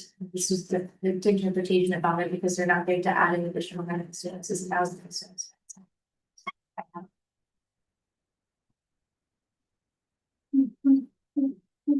well, there's several people's paying on the line here. I would prefer something like passing this and just clarifying what follow motion. What was it? Such that they can receive the payment for work. We're concerned about the particular issues of it dissolved, I don't want to request email for that, there's somebody who can help with protecting the DC in general, so. What's the solution for that? Attorney General Iden, would it be proper to table this bill to a committee to fix these issues and then an email vote next week? That is fine. If you're gonna change the substance of the bill, it should be tabled to the public. That's the constitutional preference. Look at. Actually, no. I mean, what committees can't even meet this week without approval from the vice chancellor or whatever, so I don't know how they can meet at all. I think I could ask for, just explain it, do like 2 motions here. I suppose 4 is like motion to accept the agenda or motion to adjourn. Like just explain this will take 5 minutes and something that make a consensus and Senate. Information, even if we do, like, do amendments towards particular resolution stuff, we have to update each single code, there's still, I mean, questions about this particular amendments itself, even the things you're requesting about, even that's plausible in towards on area, so even if we fix that, like, there's concerns about that itself, so it's like, we're engaged about that. Has honorary been open? So why are we worried about honorary? It's not because they won't have been appointed by fall quarter. Oh, I see. And if they're not appointed by fall quarter, it's not happening. And these are for retroactive positions that weren't already in the legal code, that's even mentioned now in B10? No, I mean, they put this in, Okay, we see it. God knows how many years. Okay, I see. Um. I would go I would just go the resolution route. It'll take me 2 minutes to write. Unless it needs, like, you can wait a week. If you do a meal vote over the weekend too, but actually, no, the bill needs to be tabled for a week. Unless it's passed next Wednesday. But that's still within 12 work. You don't have to get through by chance to. I like. Point of information, yes. Could that vote be done through email? Yes, Okay. are we more or less okay with that? You know, vote like for motion? So, we can. I have a procedural question. Just because you amend a bill slightly, does it have to get tabled a week? Because to me, it makes sense. It's the same as a motion. You can amend a motion as long as it doesn't change the like overall content of the motion. So it makes sense that like amending a bill for a like procedural reason or like a slight formatting reason would also not change the content of the bill and therefore would not need to be tabled for a week. This is like this one kind of differs from Senate to Senate. Generally, like in my Senate, like any amendments that are being made, we would like be very minor. Like if it's changing the substance of the bill, it needs to be amended. This is changing the substance of the bill. If you're changing like grammar, it's like we pretty much said that was fine. Where the line is drawn of when it becomes changing the substance versus like making minor edits, it's unclear. But I would say that this is like materially changing the substance of the bill from strike through to the. You could probably argue that it was a misunderstanding, so it's not substance, but that's unnecessary. Are we okay with email route? You could just pick a committee and whoever is willing to take this up and make the needed amendment. Riley, sorry, yeah, that could be done through Senate leadership. You just, discharge it and then. Yeah, we can do that.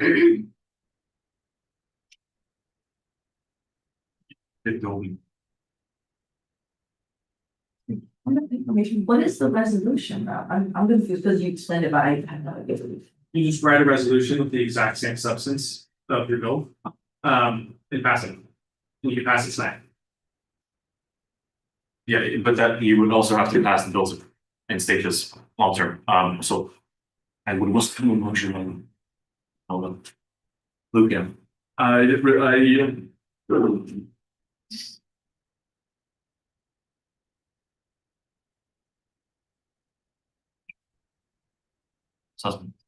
You table and follow order on this bill to be something.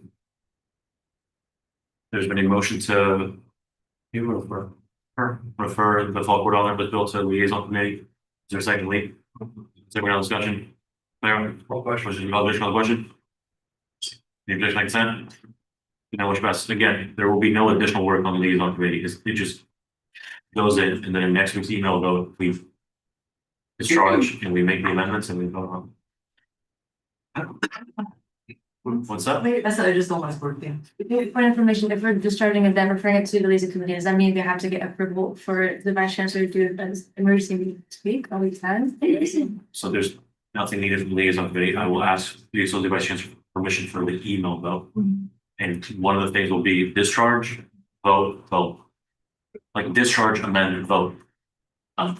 But for the amendments, then wouldn't have to be amended within a committee then? Was it, I'm so confused about. Oh my God, yeah. Yeah, so I think that, the permission would have to be, so liaison would have to be, right? Yeah, obviously it does have to be an in-person vote. But then, this again just reiterates to my point of information that if we're amending this, okay, maybe this is in personal conversation, but we're having to amend this particular PGA with your amendments are, we have already just conflicts about your amendment, so will we have to fix it and then we can remove it? What are the conflicts making? It's because of adding their new positions to their particular DCU, if we do that, it's about your own. It seems like we haven't communicated with this. All we need is to get rid of the strike through. I think that's all. Okay. So we're not doing that. Okay. I think that's all that's asked. It's true, okay, we need to strike, but yeah. Yeah. We're in discussion? Oh, what's that? Okay, cool. We're in the proposal submission, which was Go further out of advocacy committee. Treasurer, would you want to speak on it? Yeah, so. This came to our committee, there was a large amount of intermediary work that was required to ensure the success of this. I would recommend that this gets tabled. We just tried it, so it's not tabled, I'm sorry. I recommended that this gets referred to outreach committee, seeing as Vice Chair Harder is the point lead person on the project. I am also listed as a project coordinator, so I will go to those meetings, but seeing that he is the point person, seeing that there's some intermediary work that needs to be done, we also need to meet with the director for Hello Again, just to make sure this all is successful and that we can deliver student impact. That is why we made this decision. We spent a lot of time on this in session, but we decided this was the best route, and this was a holistic committee decision. This was not just my decision. Please. Quick question, I'm assuming the dates and phases. Yes. The dates and phases will be changed. Yes.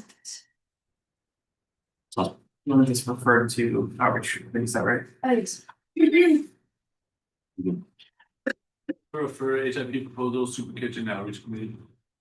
The motion for the HIP super kitchen proposal to the outreach committee, is there a second? Grace? The second, we're on discussion, Claro.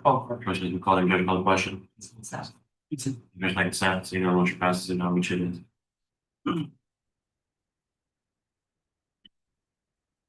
Cool, we're now on the Ivy Green project itemized, Ivy Green project, which I've presented on at the State of the Association. The External Vice President of Global Affairs briefly presented on at the State of the Association, has been involved, has been present in various discussions. And we have a public forum speaker from the relevant external entity, so the Edible Campus Program, which is housed in UCSB Sustainability. This is meant to foster both gardening skill and food security, equity, and the funding is needed for the program to run along the timeline that's been. Motion to transfer $1,500 from Senate unallocated to that Edible Campus Program. Also, UCSB Sustainability purchase all equipment, other materials needed for the Ivy Green project. Workshop series about the collaboration of the offices of the Internal Vice President, External Vice President. There's been a motion to transfer $1,500 from Senate allocated to the Edible Campus Program, Housing and UCSB Sustainability to purchase all equipment and other materials needed for the Ivy Green project workshop series development collaboration with the office of the Internal Vice President, External Vice President of Global Affairs. Is there a second? And go. Second. There's a second round of session clear. Question has been called. You just called a question. You just like consent. Oh, sorry. We move it to a hand. It's if so, we move it to a hand vote now. Hands up for yes.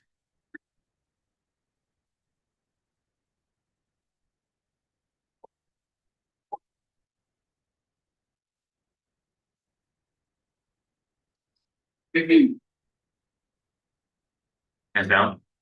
No. Hands down. Benches.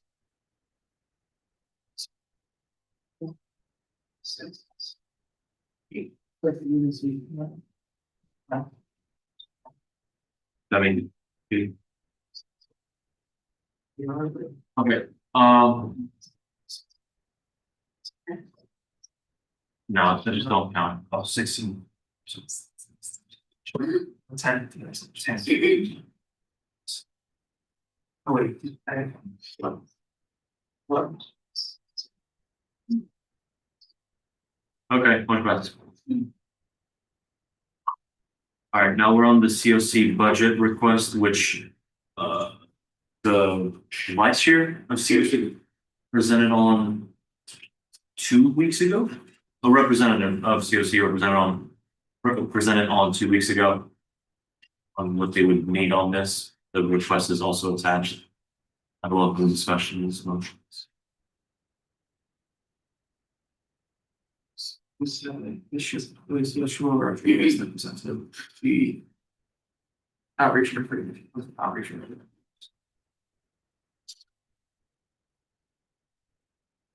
Motions to transfer $6,000 to the AS committee's account 420.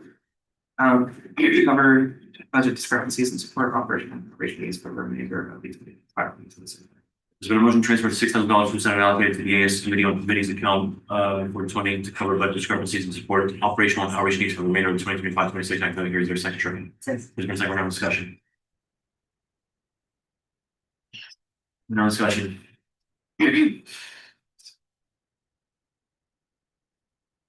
Please. The question has been called. Has been good. Call the question. Is there any objection to that consent?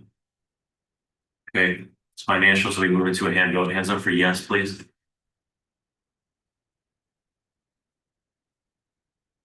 Senators, do we know what's going on? It's We're transferring $60,000 from COC for their public forum request. Councilor Rodriguez said 2 weeks ago. Hands up for yes, please. 3, 4, 5, 6, 7, 8, 9. Right.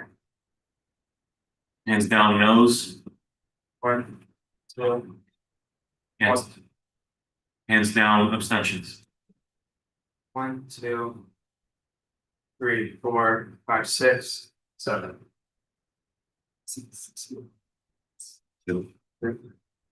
Might do some.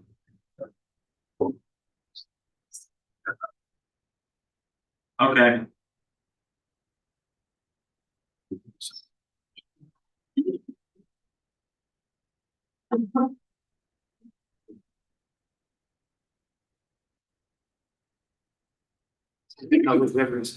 Yeah. So we tell them.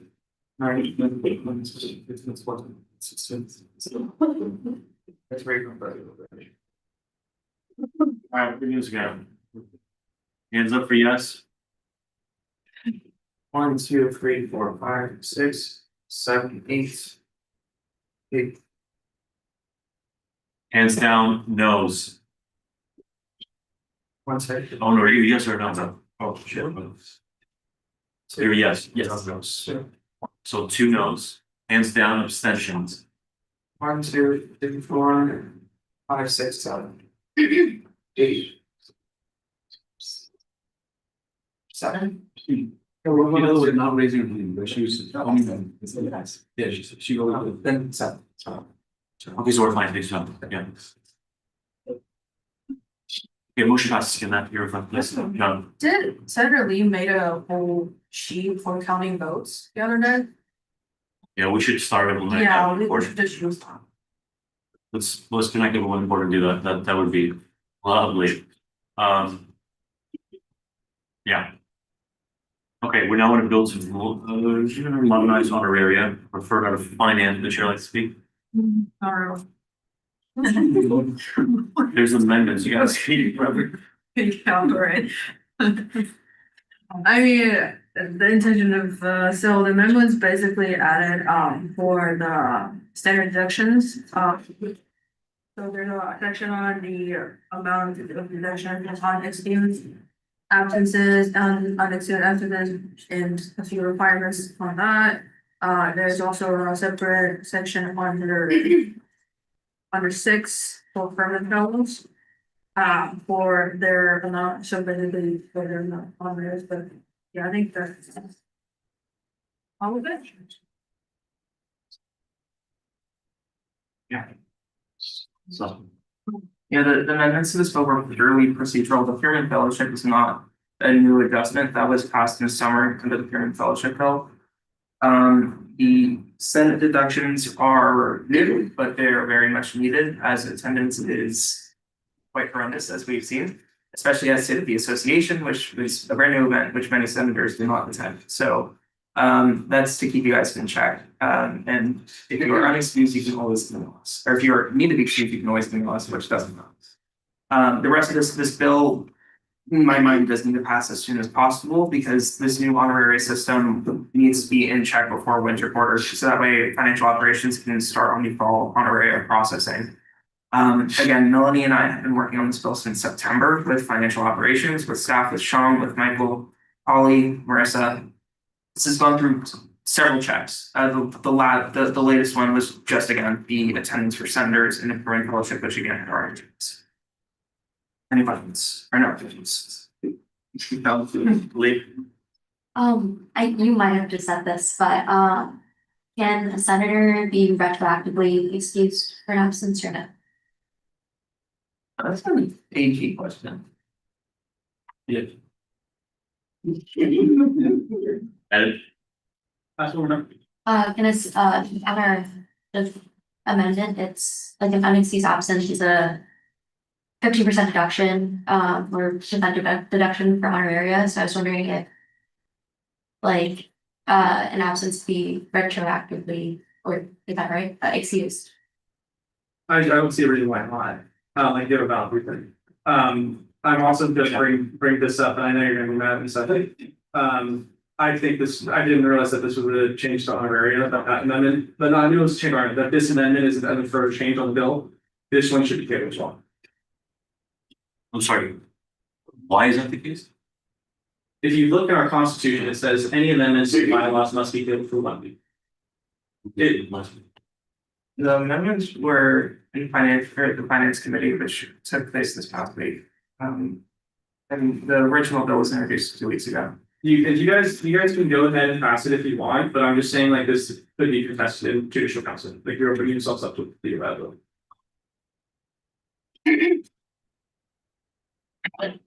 The bill was tabled for 2 weeks. Yeah, tabling is like, it comes to the Senate floor, it remains unamended, and it comes back to the Senate floor next week. This is why like I have, there's slight issues with like you're tabling some of these things, because like if these things get amended in committee, it comes out and it changes to the bill. When generally that hasn't really what we've been doing in the Senate, it's been like mostly in the Senate. I think your process is good, I think you get a lot more work done, but like, that's one of the things that needs to be hashed out. These things are getting amended when they would have otherwise got tabled if they were amended in the Senate.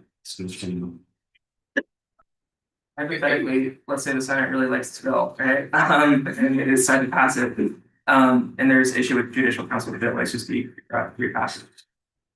Sure, I mean, but it just depends on like the remedy sought is in judicial council. I'm also just like, I'd like to advertise this as like tabling for a week is a good thing. Like this is a pretty substantial change to an honor area. It's there so people can consider it. Would you also recommend doing email vote for this, or? Yeah, I mean, I think that if you want to get it passed before the NFL order, yes. Okay, lovely.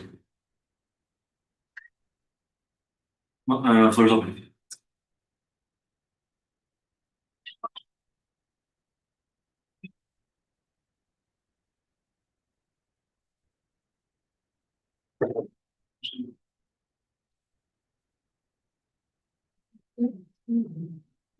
I have a question. So this is probably should attorney, right? I got asked the other today by some BCU officers about the honor area, because normally they get sent out at the end of the quarter. Or the quarter's honor area. Is it true? That's in the process, that's irrelevant here, but it is in the process of disbursement. Oh,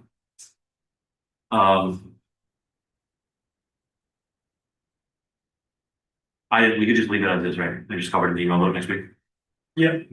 Cool, okay.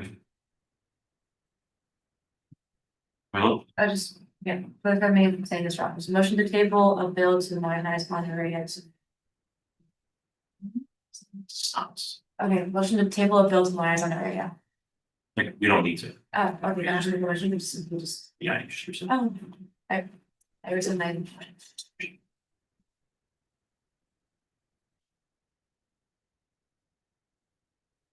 Okay, but I see there's something to do with the closed session, which usually is done last. So let's take care of all other things first. I think there's something remaining in appointments and resignations. Do I have any answers to move to second time appointment?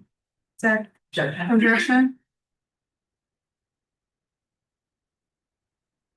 What's that? I have a motion to like authorize that. Sustain, let's stay. Come on. Motion to adopt ASB's speed financial year 26 financial policy with procedures 2025 December. There's been a motion. About the ACCB financial policies 2026. What was the rest of the language? What's that? Is there a second? Butter? A second round discussion? tell people what's going on. All right, yes. Yeah, so basically, as I was wrongfully stated under the appointments and resignations, I was mistaken of the version of the policy and procedures that get put on the agenda. So basically, the whole purpose of this is because now we're operating on the previous years. But it's just a procedure and title change, basically. Like, we just need to update the officers' names and the chair names and the preface. And there's going to be a grammatical and consistency change, like change OSL to like RCOs, which they're basically the same thing, but people use them alternatively, that sort of little thing. One big section change will be flex card, but that's not like a fundamental change for students, RCOs or VCUs. It's mostly a change of the staff purchase. So it's basically or not like regulating, but like just make the pre-approval of mandatory part for credit card use for the staff side as well. But I will like. Can you clarify, is this something that's usually passed within the finance committee? The flex card, Yeah, this whole policy is new to you. it's the normal trajectory is it get approved internally by the finance committee and the ratification get approved by the Senate afterward, and within the minutes. But I forgot to put it in the finance committee because we don't regularly meet on week 10 and we do an email vote and I didn't put it on an email vote, so it's on me. But since like we can skip that and go straight into Senate because then it's overwhelmed, like finance committee authority anyways. Yeah, so there's basically no change.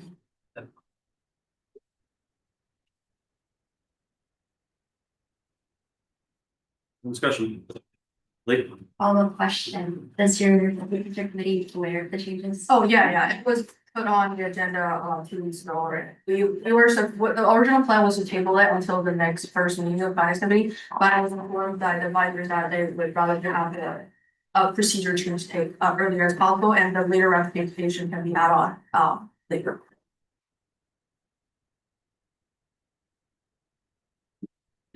Call the question. Question's been called.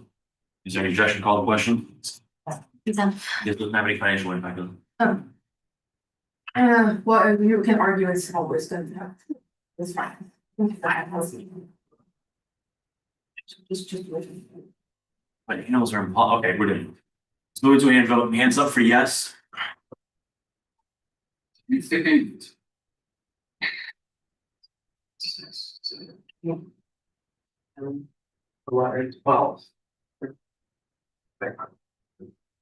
your hands clear. 1, 2, 3, 4, 5, 6, 8, 10, 11, 12. Hands down, please. Noes. Down abstentions. 2, 3, 4, 5. And which passes. Who? Chum. Motion to approve $10,000 from for UCSB Library, UCSB Reads from Finance Committee Fund, Winter. Yeah, it had to be good.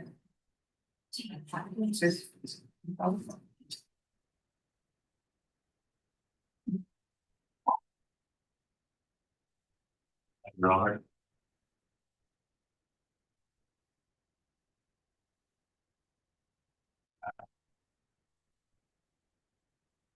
There's been a motion to approve $10,000 from the UCSB Library, UCSB Reads from the Finance Committee Fund Winter 2025. Is there a second?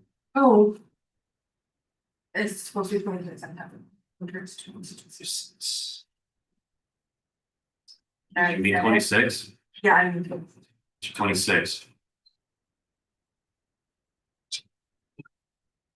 there a second? I go. There's been a second, we're now in discussion. You want to explain to the Yeah, sure. So basically, if you guys remember, we struck out, twice in the Senate for the program because we were in this negotiation with the library for their study hours.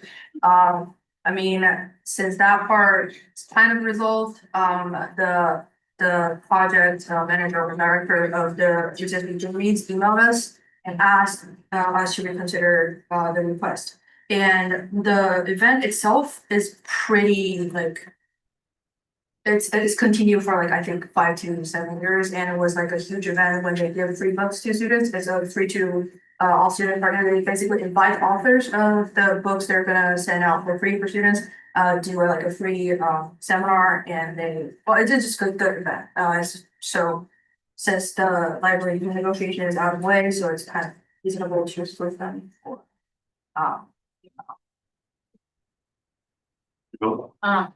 I'm just kind of confused. Did they already like, I don't know, like go through with the process without our funding, or like they still want our funding? Yeah, that's a really good question. So they basically asked for 50,000 to begin with, and they want to secure at least 20,000 to book the author.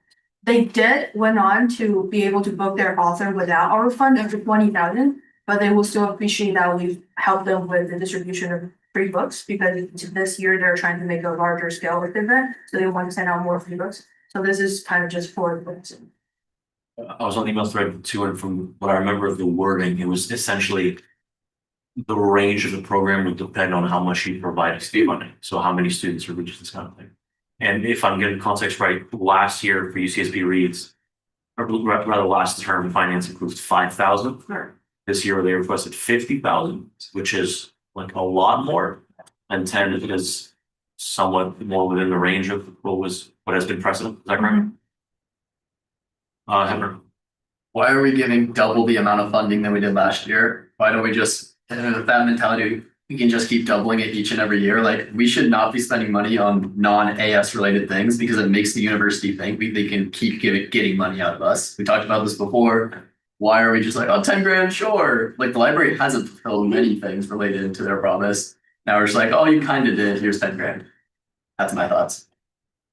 Look, I concur completely with Senator Hepburn. I'd also like to ask if they gave or provided to you, being the finance committee, if they provided you guys an itemized breakdown of what this is all going to be spent on, because I have not seen that and I would like to.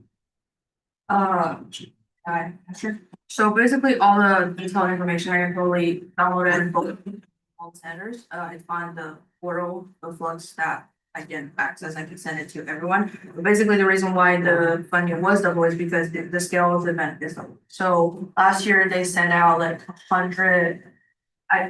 Memory's not okay, but it's sometimes something around like 100, 150 books. And this year they're like having this like huge author. I think what's her name? Yeah, it's I don't read English books, but like so I can't remember this person's name, but apparently it's very popular, very famous, and the whole process of selecting authors is democratic. So they send out surveys and have students to vote on their like favorite author they want to invite, and it was the author that was on the #1 all the time. And this year, so they're doubling the scale of the event to like 300, I think, or 400. The details I can send, but that's the reason why they do it. There's some books named for reading. Like, oh, Yeah, so I just wanted to kind of elaborate on that a little bit. So the author this year is actually a famous singer called Japanese Breakfast. So that's why it's a little bit more expensive. And like just based on like talking to other students, a lot of students are very interested in this. So that's why I feel like even though maybe we don't have the library right now, we could still fund them just so more students could actually get to meet her. I think that's like, thank you for the explanation. And I think that this is a worthwhile thing for the student body to have access to, but on principle, again, given that the library has not fulfilled their responsibilities and it's very difficult to cooperate with, I think that in return, eye for an eye, we should be very difficult to cooperate with as well. And I will personally be voting no on this. I would encourage everyone else to.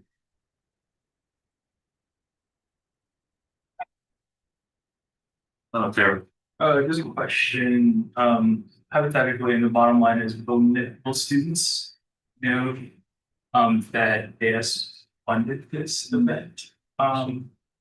Yeah, it's mandatory for them to click the logo. Oh, they promised.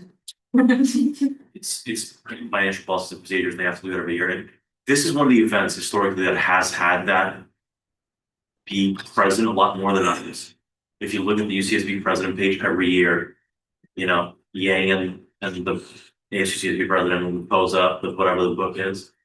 So there's some tangible evidence for us to cover. I agree with Luca that it sounds like a great event that the library should pay for. And I like, we shouldn't be paying for every single thing, especially double the amount we did last year, in my opinion. I think that's saying, oh, here's extra money. Also, the library first said, hey, give us 50K, we need it. And then I was in the meeting when they said we absolutely need 20K from you guys to just book the author at least 20K. And now they got it completely without our help. They're saying what needs to be said to get money. Like, you say what has to be said, like they got their author, that it's still coming. We didn't give any money so far.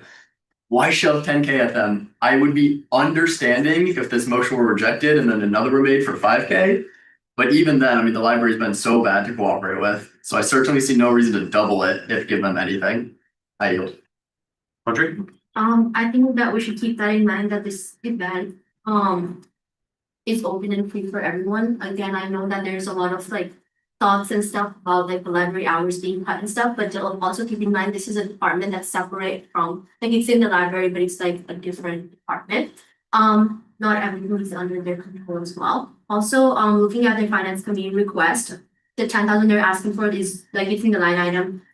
It's only for the books that they're gonna give out for free to UCSB students. So they're not asking for any author money, they're only asking for the books that's gonna be given out to students. So just do that. Point of information, should we be in closed session at this point? Oh, we should have a long time ago. I didn't know it would take us till something. I think in terms of negotiating with the library, we're trying to meet at mutual grounds, and by striking money that would be beneficial for not only the library but for the student body, that is not the most prestigious look as an association. I understand the sentiment of voting no. We've been in negotiations and talks for over a quarter now since summer. But at the end of the day, I think for us to mutually connect and to come to an agreement about restoring late night study, we have to, on our end, give a little bit as well. Have they indicated to you that the funding will be directly for the amount of books provided? Because that's a relevant piece of information. Like, is it either 150 or 3/400, depending on the sum given? I think I just checked the details that they submitted. I think I might be mistaken in the amount. It's actually much more than I stated. I think the book is around. So their plan is getting 2,000 copies for 30 grand, but they're not getting that, so they're probably gonna have like a third of that, so that would. Like 600. Yeah. But I also just want to have a quick note on, I totally concur with the sentiment of like, how can library just churn back on us when they made a promise and they just have this like bad faith and collaboration and everything. But I also want to defend everyone, like, we handling student fee and we're supposed to fund any events that student are willing to attend. If there's a popular support of a certain event, which reminds me of Coastal Foundation actually, because if there's a popular support, there's a democratic like influence on this, like I think we just are supposed to agree with, because they are the people who provided us the money. It doesn't really matter how we feel like have like grudge or have hatred towards the department. If it's a good event, sometimes we do need to sacrifice a little bit of like our own emotions for the sake of like supporting the student body. Okay, we have a little under 40 minutes. Questions. We're in discussion group.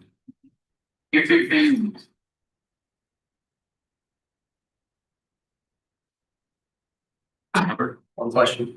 Question has been called. Is there any objection to call the question? Anybody by consent? We move into a hand vote since it's financial.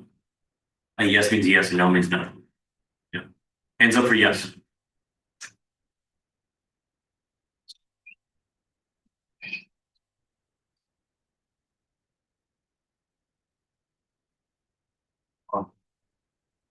Hands down, please. Nose. 4. Hands down, please. Abstentions.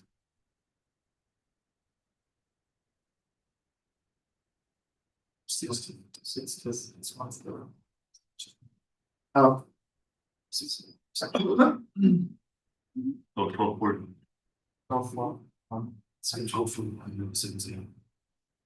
Motion passes.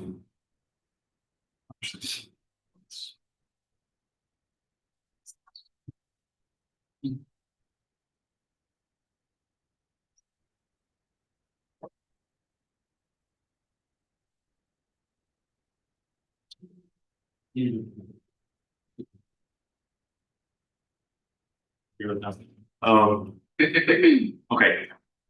Now do we have unanimous consent to move into section M of women's resignations? Objection.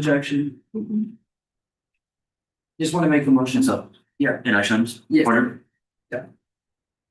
What? Yeah, I move to allocate $100 to UCSB.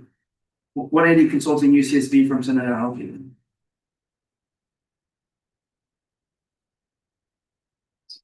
You got.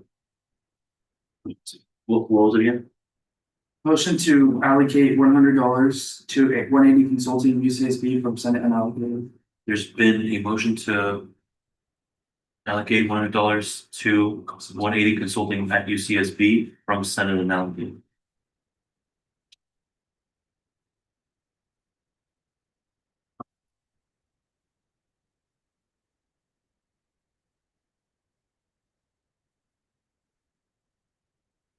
Is there a second? Second. No discussion? Okay. Question has been called. Objection. I think this should come out of the Senate, or sorry, the Finance Committee Fall 24 as opposed to unallocated. I don't think it's a huge deal. Do you sustain your objection, or do you want to? Sure, do you receive your call the question? You can amend the motion if you want, John. Well, I'm not invested in the motion. I just wanted to make a quick comment of the reason that why finance committee did what it did. Because, in public forum, it would be given a chance to have a response because, Senator Hardy didn't want to take any questions, but, they requested for $280 for 8 XXL pizzas. And we asked them the estimated attendance, they said it's gonna be 23. So we just said, okay, if it's 23 attendance, it feels a lot, but if they showed up with more people and yeah, so if that's the case, it's just, we're not being reasonably like deductive people.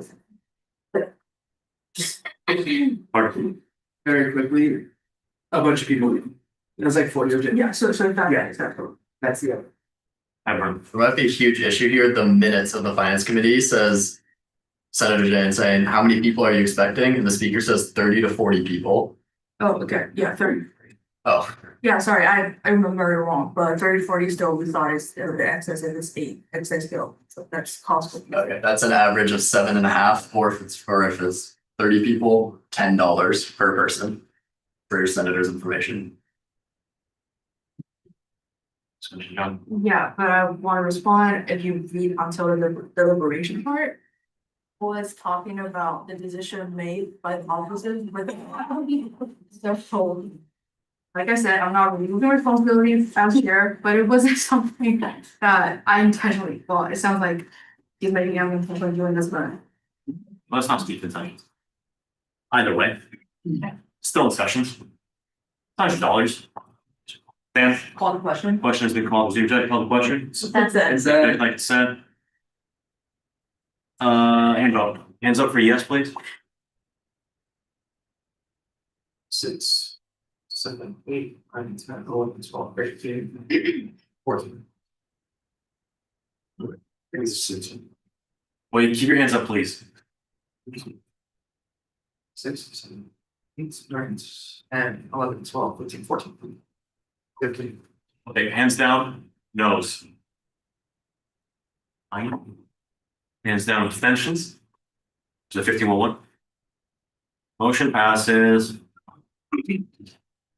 Any more motions in this endless section, Pam? For information, if I want to make a directional motion, this would be this place, right? This would action item 2. Yes. Okay, motion to direct interim executive director Sean Lieberman to facilitate the collection of all AS professional staff job descriptions in the past 5 years and the sending of it to Senate leadership with point of HR contact with Hartonian for Senate review within 20 paid working days.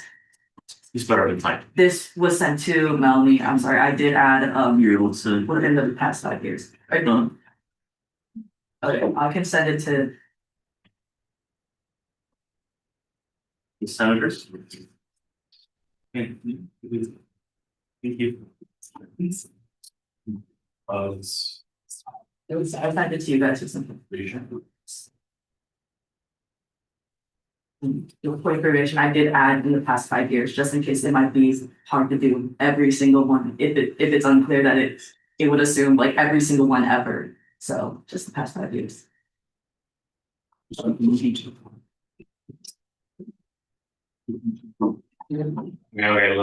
we're just waiting.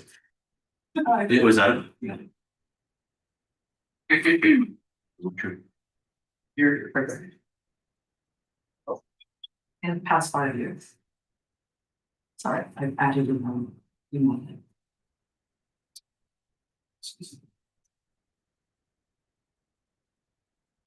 Yeah. Okay, so there's been a motion to direct interim executive director Charlie Mervin to facilitate the collection of all these professional staff job descriptions and the sending of the to Senate leadership with point of HR contact Lily Artunian for Senate review within 20 paid working days from the past 5 years. Is there a second, Manitoba? Second. There's been a second. We're now in discussion with Darrow. The question has been called. Is any objection? Call the question. Is there any objection on consent? Seeing none, motion passes. Is that the last motion for now? Okay.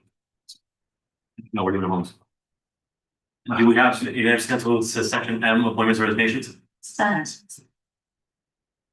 Yeah, next time. Huh? Sussman. Motion to amend the agenda and add the appointment of Amitra Amitra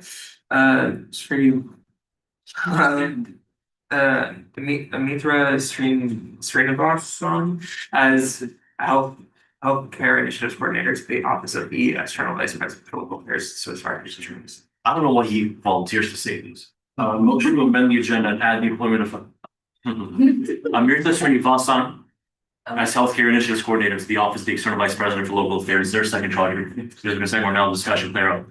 The questions are called, judge call the questions. Any objection, like consent? Seeing none, motion passes. It's added on. And there's no more. It's a good thing, so that's all. Yeah, so Joe, you can use that one. Okay, can someone make a motion to approve this in the meanwhile, while we have this on? Hello? Can someone motion to approve what we just had on? We'd like. Motion to formally for more when there's resident. For me. Remaining. Sure, there's been moved to vote to approve all remaining appointments and resignation. Is there a second round? Second round discussion, no, call question, call question. If you're asking, no, please.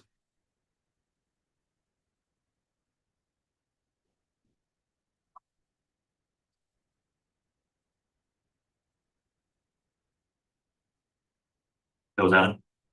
For the end. For the, make sure you get that end. Okay.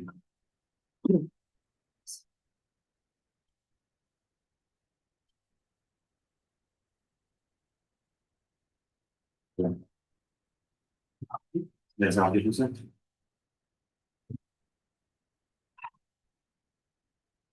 do we have units set to move in section K units allocations? Next time.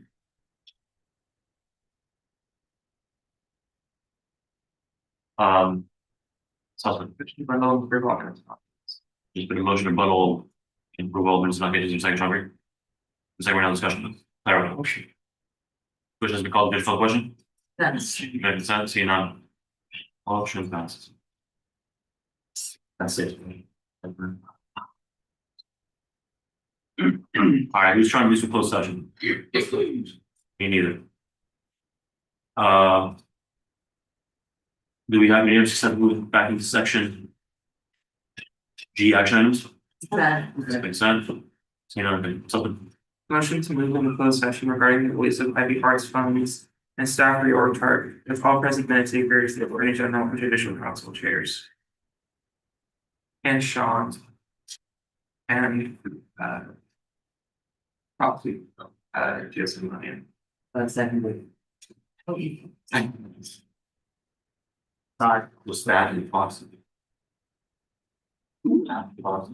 Staff proxies. The IVP's office. It's there's been a motion. Item. Oh, and hands. I have them. Oh, let's go. So badly. Motion moving to closed session regarding the release by the arts fund and staff reorg chart with all present minute takers, the attorney general and judicial council chairs, staff and proxies. And the IVP's office. Is there a second? Actually, yeah. If necessary. Proxy, juice run. Second, moving on discussion. No. Question, we call it third call question? There's like a that. Okay, so this is the cool part, we shut down all our computers just like our, if not.